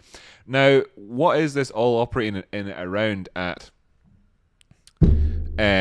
on the go at the minute? So where has this come down to? I think that would also provide us a degree of useful information. Not necessarily anything particularly actionable, but useful nevertheless. And yes, we can see that this is actually in around about the same sort of zone. So between this low, this is at a 50% Fibonacci, and this is a 382. Between the lows down here, 884, and the highs that came in at 5690, giving us that 50% and 382 range to be aware of. Of course, this is the log chart, by the way, which is why this is actually doable. You'll find that generally speaking, the log charts are just generally speaking better, especially if you're actually going to look across time frames. Whereas, by all means, you can use the linear time frame. It doesn't dramatically change things when you just kind of eventually get into the nitty gritty of things and zoom on in. Although we can see that we didn't get anywhere near the 236 before. Just check. Yes, indeed, that was checked as well, of course. Right, so anyway, I prefer this one. Right, so yeah, I wouldn't be surprised to see a bit of a bounce here at this double bottom area. I'd be cautious as well at $24. I mean, it's a good enough move to go from 23 to 24. It's going to pay you back, keep you easy to trade, make it so you're safe. After that, give you a zero risk trade where you could be looking up towards the 27 area. I mean, that is a weak chart. It's negative. It's in a downward trend. It's got highs. It's got lows. It's got lower highs. All it's missing at the minute is lower lows to just continue on down the way. If it took out this area down below, that'd be taking out the 50% zone, and at that stage you can absolutely look towards like $19, $18, etc. for continuation thereafter. having broken the 50% Fibonacci area on the bigger from the low to the high, and the current retrace, which is just downtrend, constitutes, you would be looking towards the 618 golden pocket thereafter, which is going to come in at around about this knot here, inevitably on the chart, rather than have to draw it back on again, and then you'd be looking down towards $18 or so. So right now, doing okay. This to have this potential, does it give us? Do we have an edge on the markets? Well, we do. It's a little bit shitty because we know that the prices could drop on down a bit more, but overall, essentially, what you're looking at is something along these sorts of lines. I mean, it really depends what you're talking about. There's 3-1. That's not too bad, that type of idea. RSI, etc., not got any divergences on the go. There was a bit of bearish divergence at one point. By the way, just for the next wee while, I'm using the caretaker RSI so that you, the viewer, can see the divergence maybe perhaps clearer than me, because I don't always draw them on and people remain confused after a while. So these lines down at the bottom are covering up the RSI an awful lot, making it so it's hard to see the RSI, if you like. And some people out there might be thinking, oh, Rocky, now it's hard to see where the RSI is. No, it ain't. Don't worry about it. This is fine. Honestly, you'll learn over time. And yeah, so, well, what's that? Yep, fine. That's what that's what I'm talking about at the minute. If you're going to have an edge in it, that's where you're looking to. In terms of like the broader term structure, people out there in the world who want to say that this is, definitely turning around at this point, it's obviously foolhardy. But of course, it could be. I'd be buying into that when we see the prices above 27. At the minute, I'm talking about the risk and reward, and we've obviously moved down a chunk and all that good stuff. Right, good, sweet, awesome. What is that? ETH/USDT, please. Yeah, Peter, no problem. In just a second, I'm going to take a look at Naked real quick as well. Right, so that's that one. Taking a look at Naked. Thanks so much for the donations, by the way, guys. Massively appreciate. Here we have Naked. It's come on down the way. Now, we've learned a lesson kind of just slightly there now in terms of double bottoms. This one doesn't have one. This is a lower low compared to that. That gives us an opportunity to look for divergence. There isn't any on the RSI. We've got a bit of a volatility feature showing up in terms of the charts. How did this work out last time? Oh, perfectly. Nice. You can see that it left off here at this low at 62, went up, came back down to 62. Should have been more aware of that at the time. Maybe, perhaps. Here we've got another one coming in, so any point that if we do move, I expect it to return back to where it left off from. I'm looking to see here, can we bust above 67? 67 is still the key price point for us. How are we doing at the minute with this negative downward movement? Well, we did push into the negative control zone, but will we get rejected from that area on our first pass, as is so often the case? But probably gives us an opportunity to come in for to change things around. Overall, yeah, less concerned about the smaller term timeframes on this one, really, because what I'm looking at, and this is the 24-hour time frame, and what I'm looking at on this one, just to be kind of pretty obvious and clear here, is the fact that we had a golden cross, prices moved up, came back, tested the 50, came back, tested 200, once, twice, moved up, tested 50, once, twice. And right now, what I want to see then with Naked is for us to recapture the 50 simple moving average. It's not massively rocket science. It's going up towards the high 60s, does that for us. Then we've done it. We've got the golden cross. We've secured it. We've retested both the moving averages, and that's very, very good. And where that lines up with on the larger time frame, of course, is a right-hand shoulder of a head and shoulders. Wow, giving you the potential to see us go up by another $1 thereafter. Is this move on? Yes, it's on. How do we manage our risk? Well, we can manage it by saying if we break down below the 200 simple, we're way less interested in this one than we are right now. But here we are above the 50. All the technicals telling you that there's a pretty good chance to get a nice play out from this, whatever you want to call it, a head and shoulders, a cock and balls, or a vagina and ovaries pattern on that one. Right, so still looking pretty good. In terms of divergences, etc., yeah, no real worries in it where we are right now. That's in the 24-hour time frame. 4-hour time frame, yeah, no, nothing really signaling to us. We have got a bit of the old bearishness there. I do feel like that when this stops, it will return back to the prices that we were to begin with. So look out for that one when it happens. For us, I'd rather see that be a retest of 67, having sneaked up there, got a little bit of gusto, pulled back, retest 67 and move on. That's what I want to see happen with Naked. If it happens the other way, in the sense that we push down a bit, come back up, and then get back to where we were before, undoing the negativity, that's also fine. I really want to see the prices push above the 50 period simple moving average on the daily time frame. Ethereum USDT in actual detail this time, okay? Because the last couple of times I've done it, it's been lacking the detail. On the 24-hour time frame, you can see that we just had this cross.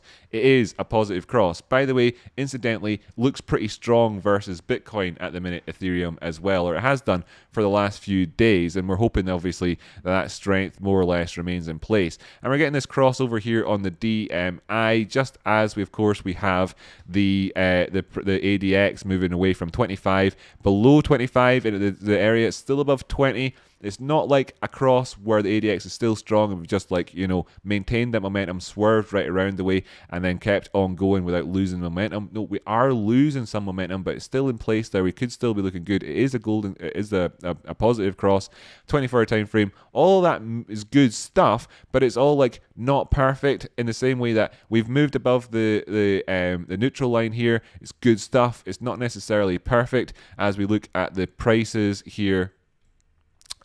Being above the 200 simple moving average on the 24-hour time frame, it's good stuff, but it's not quite perfect yet as we're just below the 50 simple, and you can see that we're just in that phase as well. And the overall structure then needs to be recognized: high, low, lower high, lower low, and until such times as we have a higher high, we are still in a bearish trend on this time frame for just now. As we know, I'm not speaking, this is obviously Peter obviously knows all of that as well out there. The guy knows his stuff. Now, weekly time frame, very much still in a positive trend. This is bullish. This is still bullish. What we've had here is a retracement down to the 18-period exponential moving average.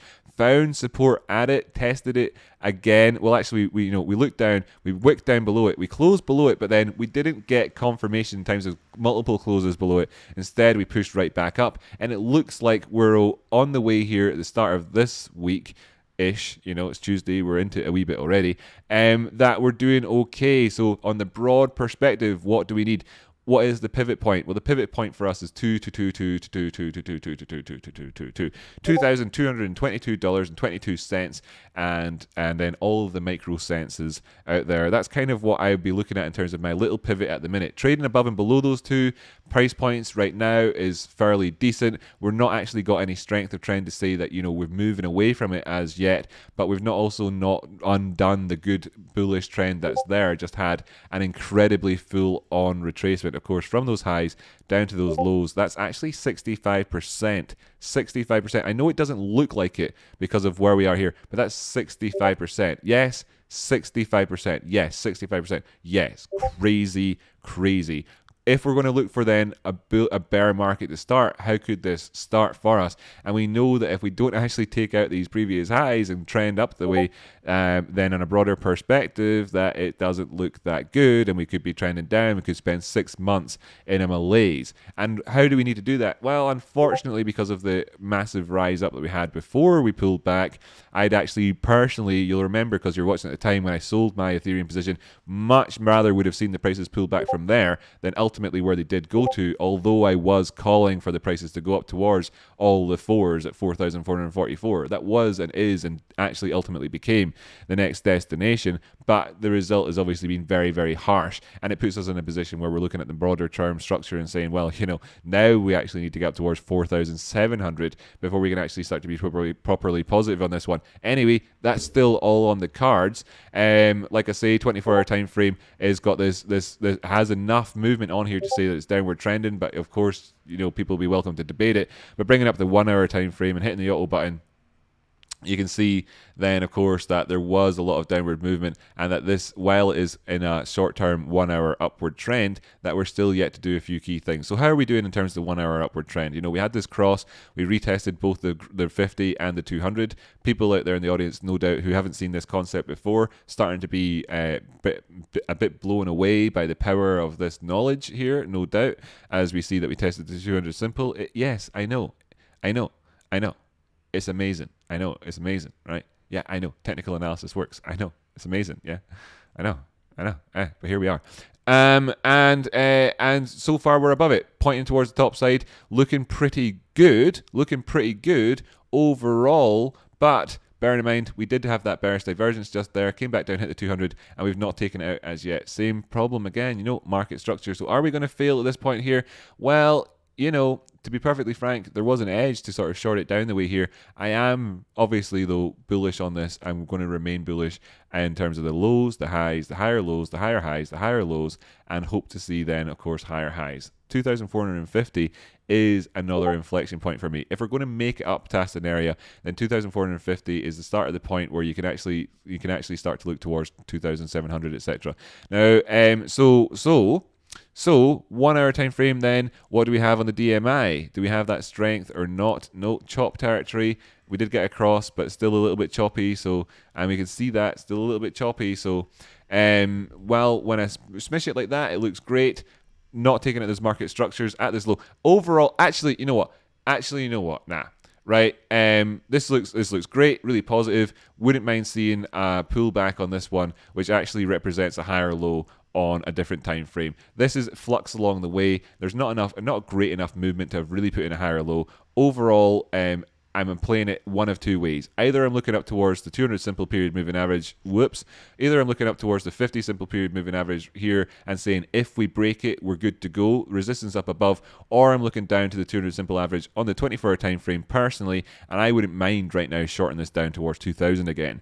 To be perfectly honest with you, because it isn't that strong. We're at the neutral line. We could break it. We could go up. We're at the point where we've had a positive cross on the DMI. It's judiciously positive. It's orange on the ADX. Everything's right there. Again, like I was saying this earlier on. Everything's there. It's within grasp, But like catching that fly that's floating by, you see it. You put your hand out. You think you've got it. You look at your hand. It's not there. It stings you on the neck. We need to be very careful. Breaking up above these areas at 2,400, etc., is the first sort of step towards that next degree of positivity.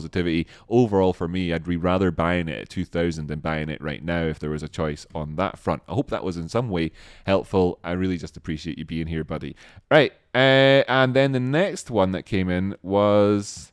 Oh, no, that was it. That was it. Sweet, we made it through. We did Naked. We did F. Iram said, thanks, no problem. The time is 3:18. Fantastic. Apple Blossom, Laughing, and Heartface. That's cool. Excellent. Rocky equals Kirk Hammett. I know that name. Who's Kirk Hammett? Kirk Hammett, musician, lead guitarist, songwriter for heavy metal band. For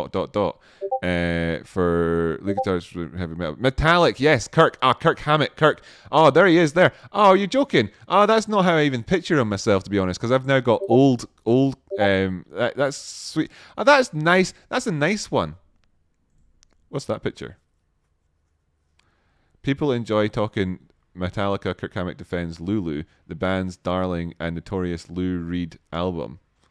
All right. That's cool. That's cool. Interesting stuff. Cheers, man. That's cool. These things are cool. Thanks so much. That's cool. Nice one. Rock Aircraft, are you preferring the new RSI compared to your own? No, personally, no, not at all.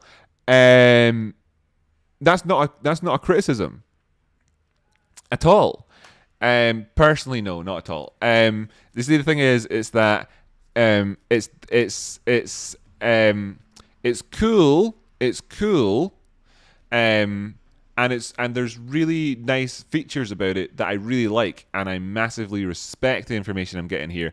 But this what is being displayed here essentially is my own analysis, and it's somewhat distracting in a way to look at it when you're seeing those things anyway, and you do want to see where the RSI is, etc. at times, so there isn't really a preference there for it. In terms of like little things about it, I think it's neato that the guys added on a scalp line. You'd obviously need to change this line yourself. That's what that blue line is at the top. He's calling it a scalp top. So on this one, you'd be looking and saying, well, essentially you'd have to move that down to 90, because that's what we're at on this one. So Ethereum USD, if you see the RSI hit 90, then that's a fantastic short opportunity. Let's test that idea. Here, was it a fantastic short opportunity or not? Obviously bullish trends, so you need to be very, very aware of that. That's why the guy that made this called it a scalp top, because you've come into overbought territory, which is incredibly bullish. Okay, another way of talking about this zone is the overbought territory is an incredibly bullish zone. Then you have this line here and saying if we hit that, great opportunity for a scalp. Why? Because the prices then in this instance dropped down 30%. Wow, amazing, great. No doubt it was 30% there, and no doubt the next times it hit it was also 30%.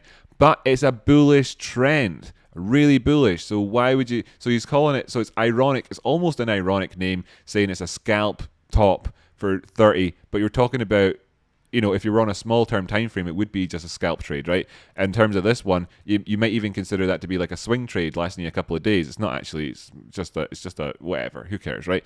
But that is amazingly powerful in that sense. So these things are good to have. But I do that anyway. You've seen it happen on the channel loads of times. I go, oh, look at that, and I get out the horizontal line and I pop it on and blah blah blah and talk about these things. And then I'm saying to people at the time, look, this is the probability of these things working out negatively is high. Then afterwards, people are like, "You said it could go up or down," and it's not true. Actually, it's probably quite clearly said it was going down at the time, but talked about the risk. I don't predict the future. Anyway, so like things like that, as well. The way that there's the different zones on them gives me that visual idea of what I think of at the time when I'm looking at it. I'm looking at it, I'm thinking, are these real highs? In this period of time, are these real highs? Are they really or not? And I'm going to go through that process discussing it. And I don't really need that on there. And these are all, it really doesn't benefit me an awful lot, but I'm putting it on for the benefit of the audience far, far, far more.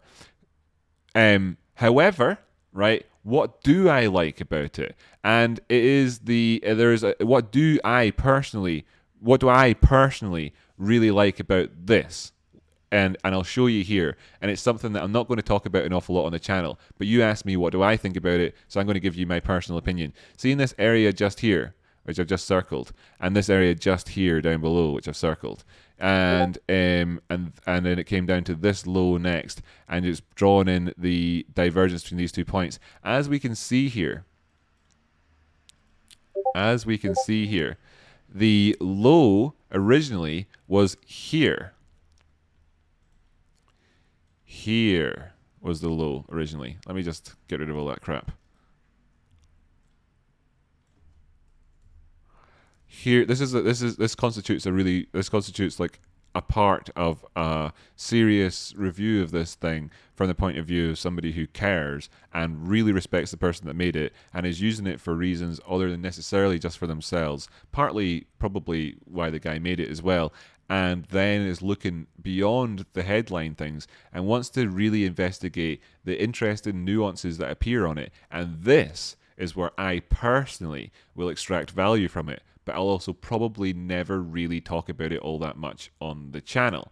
So let's do that for a second. And we can see that the ultimate low, the actual low, was here, and that corresponds to this low on the RSI, which indeed was lower than this subsequent low on the RSI. However, we moved up and we put in another low just at this point, which then had a higher low showing us that this was a low followed by a higher low, and then we had a drop down the way, and it gives us the hidden bullish divergence, which is what that line down there is showing us. And it's an interesting take on it, because here in the 24-hour time frame, this little inflection point just here where the prices moved up, down, and we had these candles, there was no real obvious, let me just hide the drawings, no real obvious higher high, higher low setup here, because the low that came in ultimately was within the range of all the previous price action. This being the low, and this is considered the low here, this is the low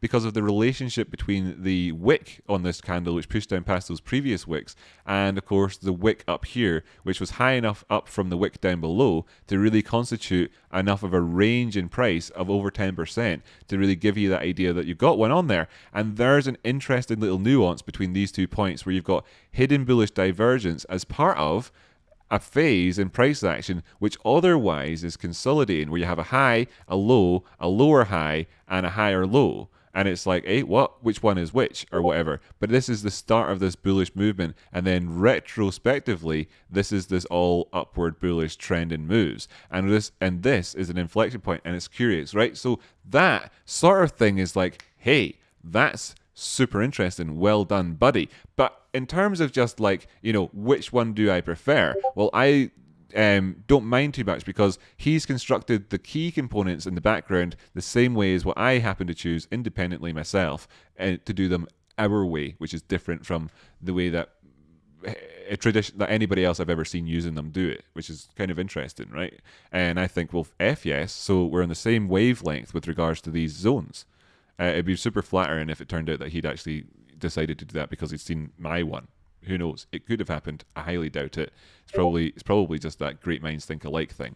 But anyway, so do I prefer it or not? No, I don't.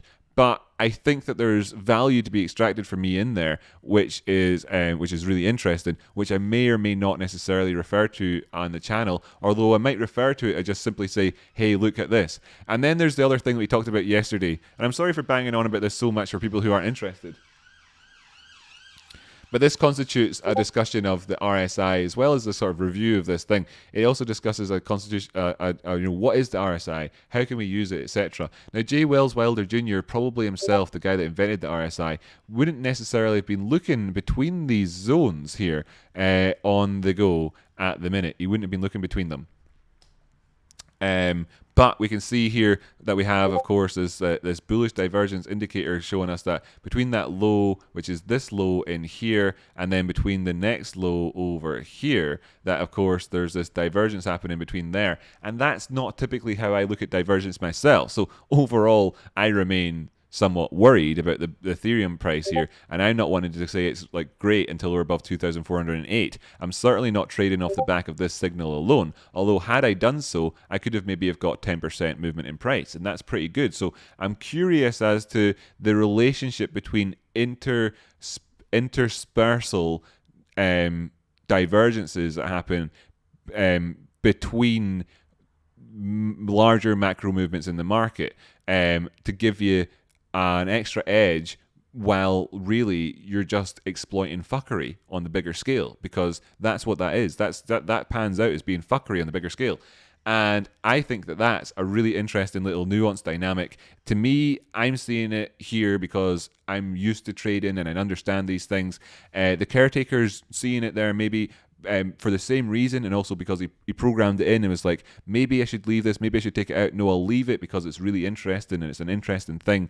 And it's something that that no doubt as well, Eric Crown, who's using this, also probably finds that really interesting. And I'm interested to see if he finds that interesting or not. And I'm interested about it from all of those reasons. But so I'm preferring it right now for novelty reasons and for curiosity reasons. But in terms of like using the RSI, no, it's not necessarily something I prefer. Although if there's a lesson for me in this because of how this works out, then it's magic, and I'm totally looking forward to it. Final note on this before we actually stop talking about it as well is that if you ever do happen to be watching this one, caretaker, and I'll probably say this to you in the future, is that you might be thinking to yourself, what's the one thing that's missing? Have I made the perfect RSI? And to be honest with you, mate, you've done such a splendid job. I would almost say that you have. There is one thing missing though, and why not include RSI swing failure notifications on the RSI as well? I mean, if you're going to go so far as to do all the work you've done yourself so far here, then why not take it one step further? RSI swing failures, as you'll know, will be, for instance, to say that while we've had this bullish divergence just here between these 2 points, when this high here took out this high just here, right? That was a positive swing failure against the bearish case scenario. That, this was our low, we moved up, and we had a swing failure between these 2 points here. And that could obviously be debatable because of the debatable nature of where you've got into. So that's maybe a bad example, okay, in terms of swing failure because of the nuanced approach. So if you're going to have a qualifier on it, maybe just ignore those instances of cross through of the fuckery. And that's what I'm calling it for now on that front. Whatever, don't know.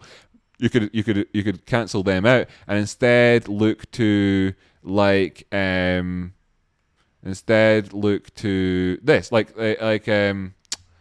don't know, because there's a lot of those types of examples on the go here. Here, no. God, just bring up a different chart here for a second so I'm not looking at the same information. Right, so here's bearishness. there's no swing. Here's a swing failure. Right. So you could have listed this zone right here, which would be the 16th of April on the 24-hour time frame on the Bitcoin price chart, looking at the RSI. This maybe, this is quite a quick example, but I think this is probably accurate enough in terms of being a swing failure, perhaps. Maybe not that one, because we had another high in between, which was not registering as being bearishly divergent. Although strangely enough, I'm not sure why it isn't between these 2 points.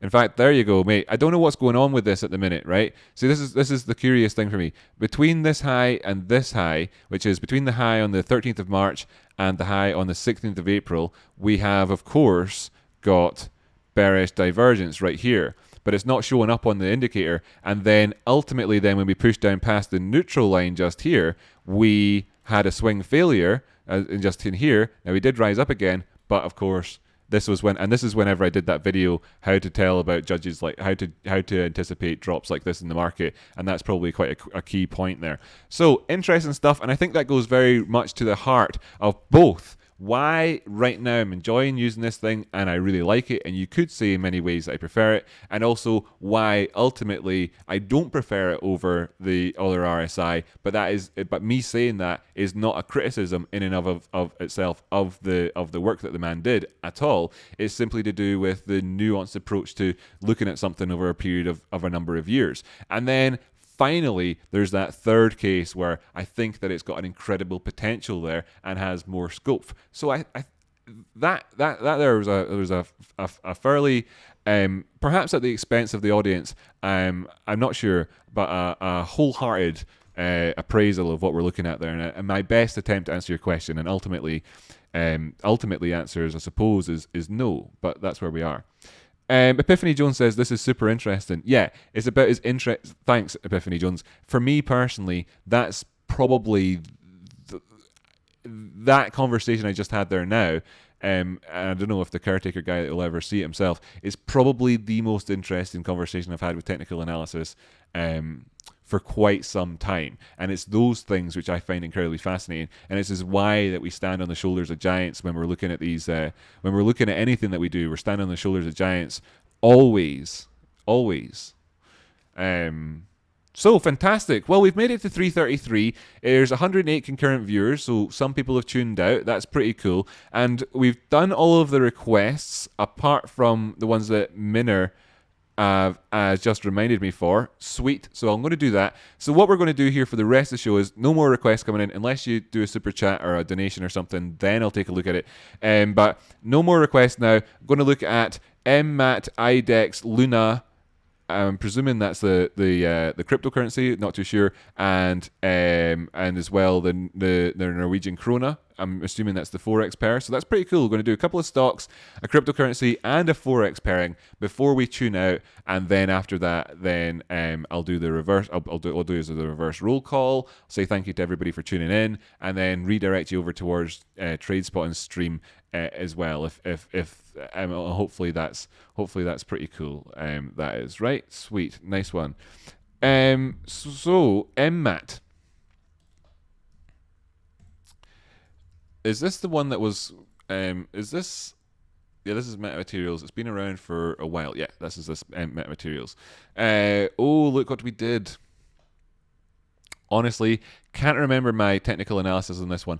I'm like 99% sure I said this is what was going to happen, but I'm not 100% sure. So I don't want to start saying that something happened that it didn't happen.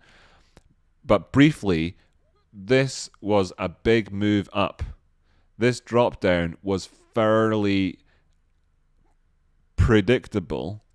We found support at the 50 simple period moving average, which is excellent. If we break this, I am going to say I'm looking down towards 350, but this is excellent and represents currently a good buy zone. Couple of things of note to be aware of. Curious layout on the caretaker RSI with regards to divergences. We can see there's a red line along the tops while there's an uptrend. So there's bearish divergence, which happened between this high and the next high, missing out the extreme price action in between, which is extremely interesting, which is one of the things which I'm extremely interested about with regards to this divergence indicator. Although I wouldn't recommend. I mean, maybe I would, in a sense, recommend this for beginners, but to me, this is second level shit. Now, I don't know. Maybe that's because I've gone so far as to go back would be as hard as to go on. Macbeth reference. Maybe I've gone so far into technical analysis that to go back towards something else is I'm forgetting things that I've learned more things than I forgot over the year. I don't know what the phrase is, but maybe I'm just so out of touch with things that I'm overlooking something easy. But I find that extremely curious and that anyway. There's that negativity there. I think we can absolutely undo it. Let's be aware of how there's a couple of gaps up above us. Okay, so if we're going to get rejected and not continue the trend up the way, that's where it's going to come in at. A couple of interesting points to point out as well is that obviously the rejection scalp point on this one is as well 90 on the RSI. That's actually really, really common anyway. And then a couple other points of note is then as well, Rick and Morty lips occurring right here, right now on the DMI, which is one of the signals that I look for in terms of whether or not we'll actually find our footing here and be able to, of course, revert towards continuing on with the prior upward trend. So little thing that's worth pointing out as well is that we're below the neutral line on the RSI. Not too big a deal, but what I would say is that we can wait for momentum to come in here to kick in and get us back above the neutral line. Doing that, we'll probably be taking out this initial gap, and then we're expecting at that point, loosely using that word, to go up towards the 1389 price point where that we had that other gap at, and then hopefully have a degree of momentum. Now we've come up quite high, and we actually put in that high without any divergence, if I'm correct as well. I mean, it's not showing up on the indicator alone, but just double checking here, and we didn't, but we did come up to an extreme high point as well in terms of the RSI, where we've really kind of struggled in the past. So at this point here, if we see that we move up the way, the likelihood is that if we put in a higher high, it'll be coming in bearishly divergent, and I'll be looking for a more significant pullback than just simply to the 236 or the 382. Perhaps at that stage is when we meet the 200 on our overall upward trajectory and continue that, boiling off anything. But for now, I feel like there's an edge in the market which we can be exploited in the face of this bearish divergence, essentially in no small part due to... Well, actually, you know what? This is really curious, right? Right now, let's try and maybe... Fuck, there's no chance you'll be able to remind me of this. Hopefully, I remember myself, right? But there's your low. No, that's not it. No, that's your low there. That's the low. There's obviously a swing failure implicit in this. That's just one of the things about this thing, which is I find it so curious, is that when you're looking at divergence between these 2 points here, there's an implicit swing failure in there anyway, because that was the previous low between them. And to come in for this one, you've already moved past that. So it's like inherent implicit swing failure. So it's a curious one for me. I was going to think that it was from over here, but that's because I'd forgotten where this line was coming in from. So it's totally curious to me how that works. It's not... It's like anyway. Right. So I still feel like this is a pretty good opportunity here. I'd be going with it. As just personally, I would trade this opportunity and just manage my risk in at that 50 simple. I'm more than happy to just liberally close trades at $6 and $6 in this one with the idea of trending it up towards very high numbers where ultimately you can have any sort of risk to reward that you like. I just wouldn't have this. I just wouldn't have... This is where you could be going, there's an easy 5-to-1 trade, which is like this, but I wouldn't have it from right here, given those signals we're seeing. I would have this as my risk to reward. It's a credible risk to reward. If we failed that, if that didn't work, then what I would do is I would wait patiently until we had this trade coming in at the 200 simple. You see what I mean? Then you'd have a way better overall position, and that, but I wouldn't trade it in the junk zone in between those two areas, right? That's how that works. Okay. Beautiful with the Rick and Morty lips, though. Good opportunity for us here. Right, next was IDEX. Going to have to try and speed this up a wee bit because that was a little bit too much, wasn't it? But we had more curiosity from the caretaker doodads all the way down towards the 200 simple here. You can see having gone past the 50. So, at times people start to think, oh, Rocky, you're Mr. 50 and 200 simple moving. Oh, Rocky, you are Mr. Ichimoku cloud. Oh, Rocky, you are Mr. Fibonacci retracements. No, we have a variety approach here on the channel and talk about things differently. At the minute, I'm drawing particular reference so that over the course of a couple of weeks, people will actually learn something here. They'll actually learn it rather than just sort of vaguely understand it, then forget. So anyway, we're down towards the 200 simple here. This edge on the market, sure, could easily see a drop down the way towards 250, dropping off 19 cents off the prices, and actually come in and give that a proper test. Do we need to? No, certainly came close enough. Absolutely, when you consider how this is going to continue to rise towards the top side. So there's an opportunity here, getting this hammer candle or shooting star candle, perhaps showing us there's this rejection. I'm not a massive fan of putting too much interpretation into candles like this one overlay, but I would say that there you go. There's your candle setup pattern if you want to have one for a trade towards the top side. Looking pretty good. Could move up the way. Where are our targets coming at? Well, rejection at the 50 simple moving average. That's totally a possibility. That's only up an extra 20 cents from where we are now, but it's not. It's like 7% up or something like that. So it gives you an opportunity to be able to manage your. I'm a financial advisor, 7.6%. I'm not. Fuck! I just said I'm not. I am not a financial advisor. None of this is financial advice. That's the first time I've ever made that slip up. Surprised I haven't said that before, actually, by accident. I am not a financial advisor. None of this is financial advice. However, you could easily pay yourself at that point so that you don't actually suffer any attrition on your account should it go against you.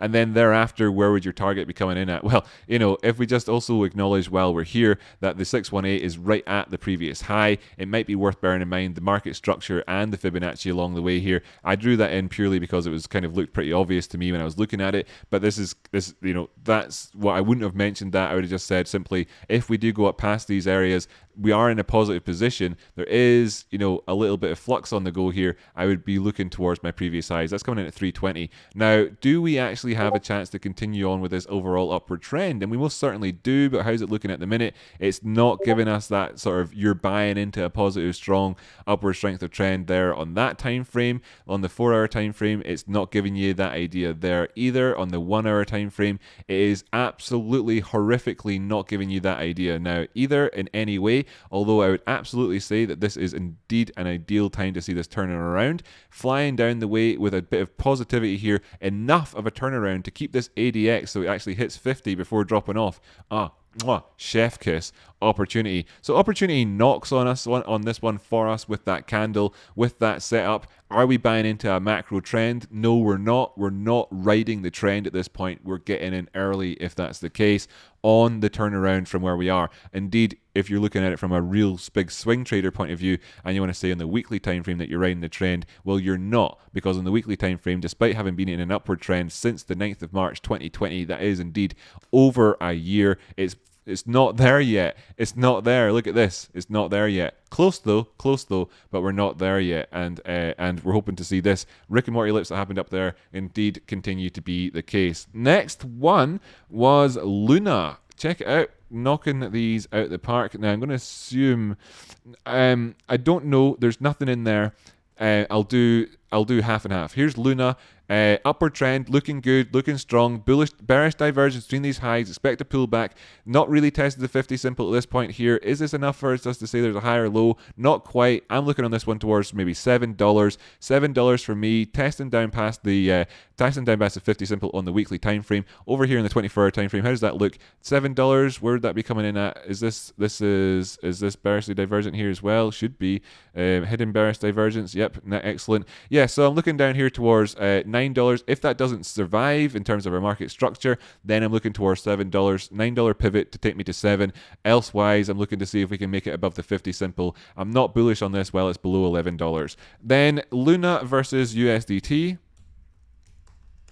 That's how you do things quickly, by the way. It's what I normally don't do. Luna versus USDT, death cross on the 24-hour time frame. We've just tested the 50 simple moving average. Is this death cross going to be for real? Well, overall, at the minute, with this hidden bearish divergence that we've got, which is really, really strong, you're going to be inclined to think perhaps so. Actually, though, let's look in here and see. Now, this is in chop territory we just got across. I'm feeling, personally, not so bad on this one, so long as the prices don't actually take out their previous lows. Actually, on this one. There is this bullish divergence down below, which is maybe being distracted by the orange bars up above telling us it's heading bearish divergence. Well, sure enough, but there's this bullish divergence we've been getting as well between these lows. The cross has just happened and we tested the 50 and been rejected from it so far, but see, as soon as we get above that, we are flying. That means that if we see prices of Luna at 680, for example, then we're well on our way up towards 860. That's fantastic. That's another, big percentage move, and that's not even changing anything overall. If we come up here and take out the prior high that we had on the 3rd of June 2021, then we're doing really excellently, but I'd like to see that with us actually having a step change in terms of how we think about things. As you can see, this is a great example of when you're down here, putting in, getting rejected from the bearish control zone, flying towards the top side, and then trending up the way, that of course this area becomes oversold. We came up, we were rejected from the bullish control zone and went on down. This area was then actually as a rejection of a return of the bullish trend, and we fell down again loads because we actually had entered into a bearishness. No longer was this, on the time when we came back past the neutral line the second time, no longer was that oversold. No expectations of bounces anymore. Things be looking bad. Probably going to visit the 200 simple or more. Boom, off we did. In fact, what was already at that time, off we did it. Then immediately though, the rejection at this point and the upward movement, and it ever since bullish divergence appearing on any subsequent lows that have happened after that point. Super interesting setup for me. Looking at this one, great trend and move to be happened. It had, if we actually see the prices take out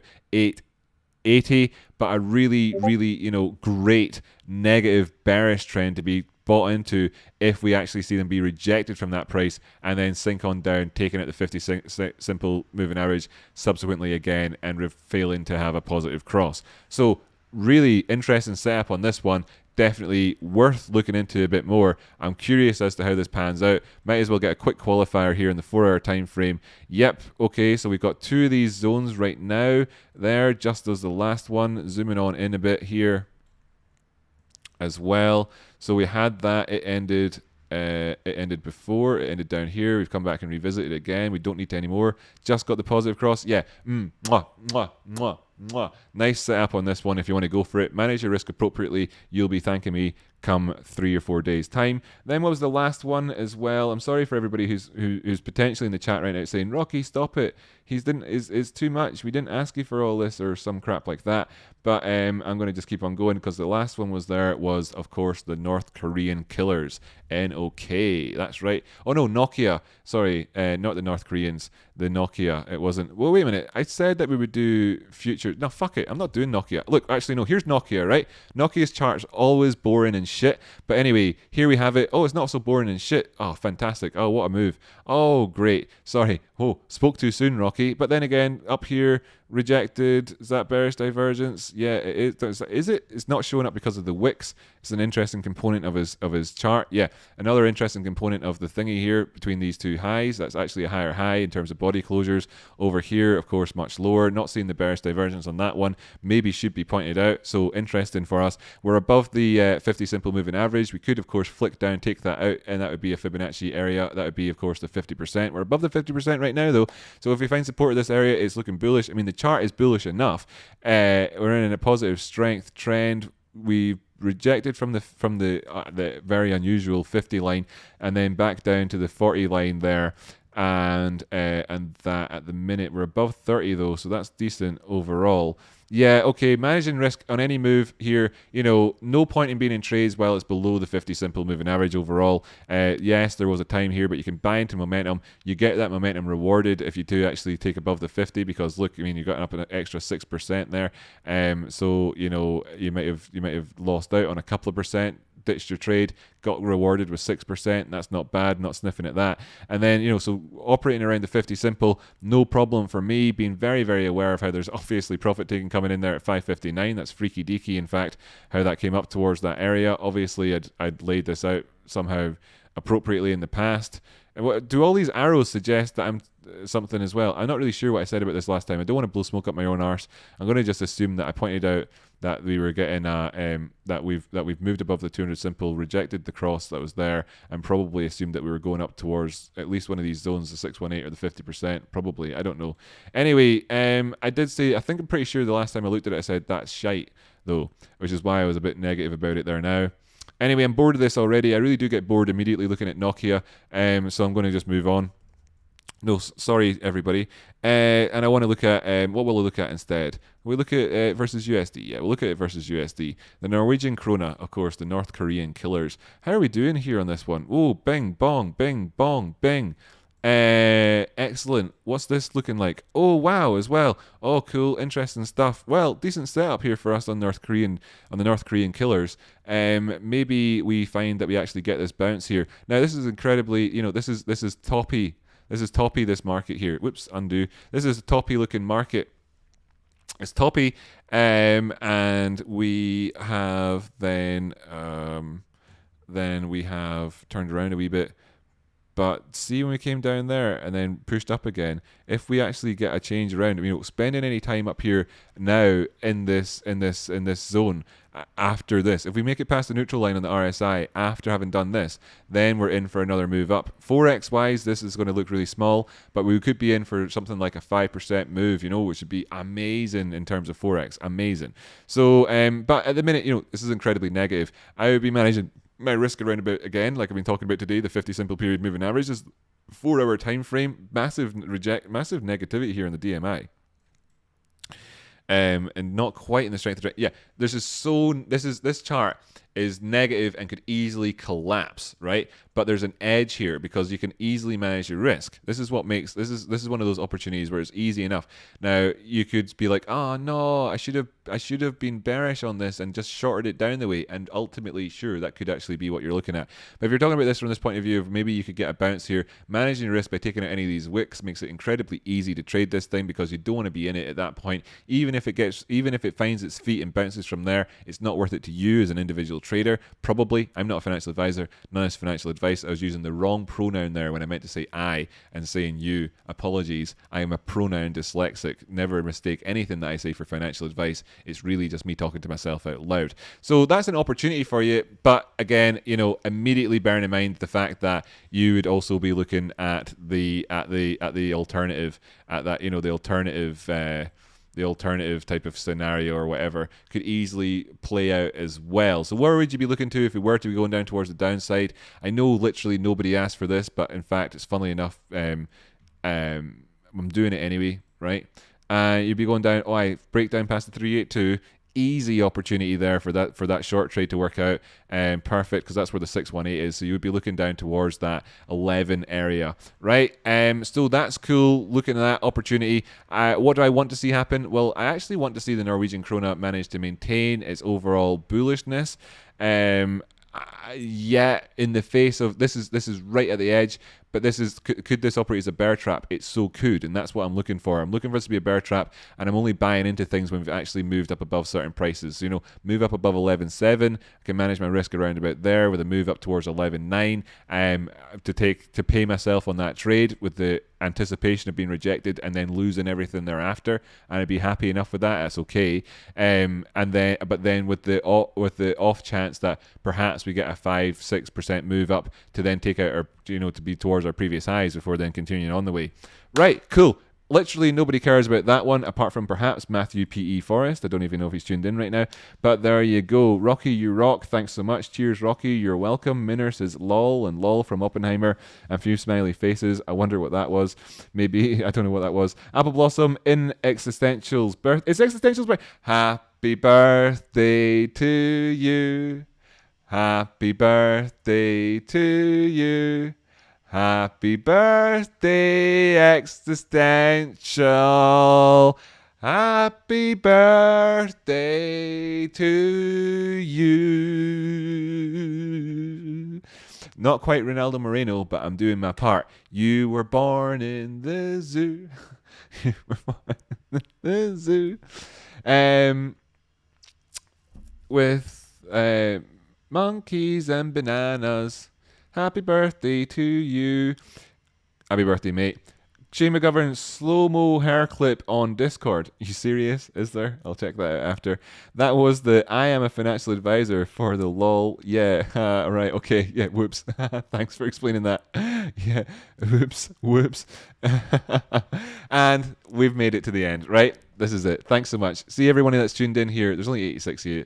I mean, I'm aware you probably all got Jamie's stream open as well in the background, but I'll bring it up and I'll drop a link in here. Oh, shut. There goes my monetization for this one. Oh, shut up. Oh well. No ads on this video. Well, anyway, you do what you do. You try, you watch your brother's video on thingy, and then you get your monetization removed. And well, yeah, it's fun all round, really. Fun all round. Right. There's his link. This could just go on. I mean, it doesn't really matter. I'm not going to get any views on the video. I've lost out there on like $10. Okay, that's what that is, by the way. There's his stream. I'm sure you already know it anyway. And then let's take a look at the credits and bring myself full screen again. Cool. Okay. No need for me to be disappointed. Don't know why I'm disappointed with that one. Doesn't really matter. It's just $10. It's not the end of the world. Right, so where's my credits? That bottle of wine on the table actually looks quite nice, doesn't it?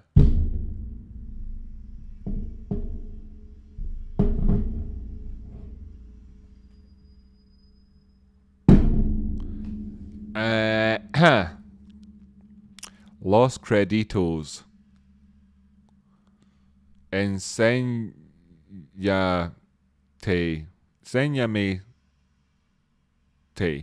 Yeah? Does that make sense? I don't know. I never learned to speak Spanish. I just learned how to speak Spanish. Roll credits. Woohoo! Oh, Kitty Babes. Oh, Tony Wright. Oh, no, man.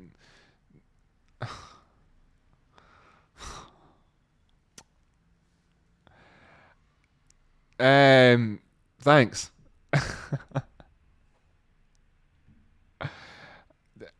Right. You're amazing, people. It's just thanks, right? The you doing that means so much more to me than the fucking 10 quid. AV80, thanks so much for tuning in. Really good to see you again, mate. I've not seen you in a wee while, but that's not a problem. It's really fantastic. Or I have seen you in a wee while. It's just been a few days. I miss all of yous, I miss yous all so much. Ape Cat, and if you've been here and I've not said and I've missed you in the chat, sorry for missing you in the reverse roll calls. And if you have. And if I haven't missed you and you have been here and it's just my brain, well, you know me, Swiss cheese, innit? Hearts from Katie Babes, thanks so much. I'm doing the reverse roll call, by the way, at the minute. Hopefully those credits are rolling. Are they not rolling? I can see that they're not rolling. Where are they? Roll credits. And then the credits hidden. They've been hidden. Boop, boop, boop, boop, boop. Da, ba, ba, ba, da, ba. Yous are fantastic people. I really appreciate you. You can tune out at the minute if you want to. That's okie dokie. But I'm going to do the reverse. I'm going to do my credits anyway because I don't ever not do them. Ronaldo Moreno, you are such a fantastic guy. Thank you so much. Really appreciate it. That's love. That's what it is. That's why I'm feeling like, oh, that's what it is. Chris Foster, thanks for tuning in. Apple Blossom, thanks so much. Great stream. Really, that's fantastic. I'm pleased to know it. I never know. I massively suffer from imposter fraud and self-esteem issues. Ballistic Hog, thanks so much for tuning in.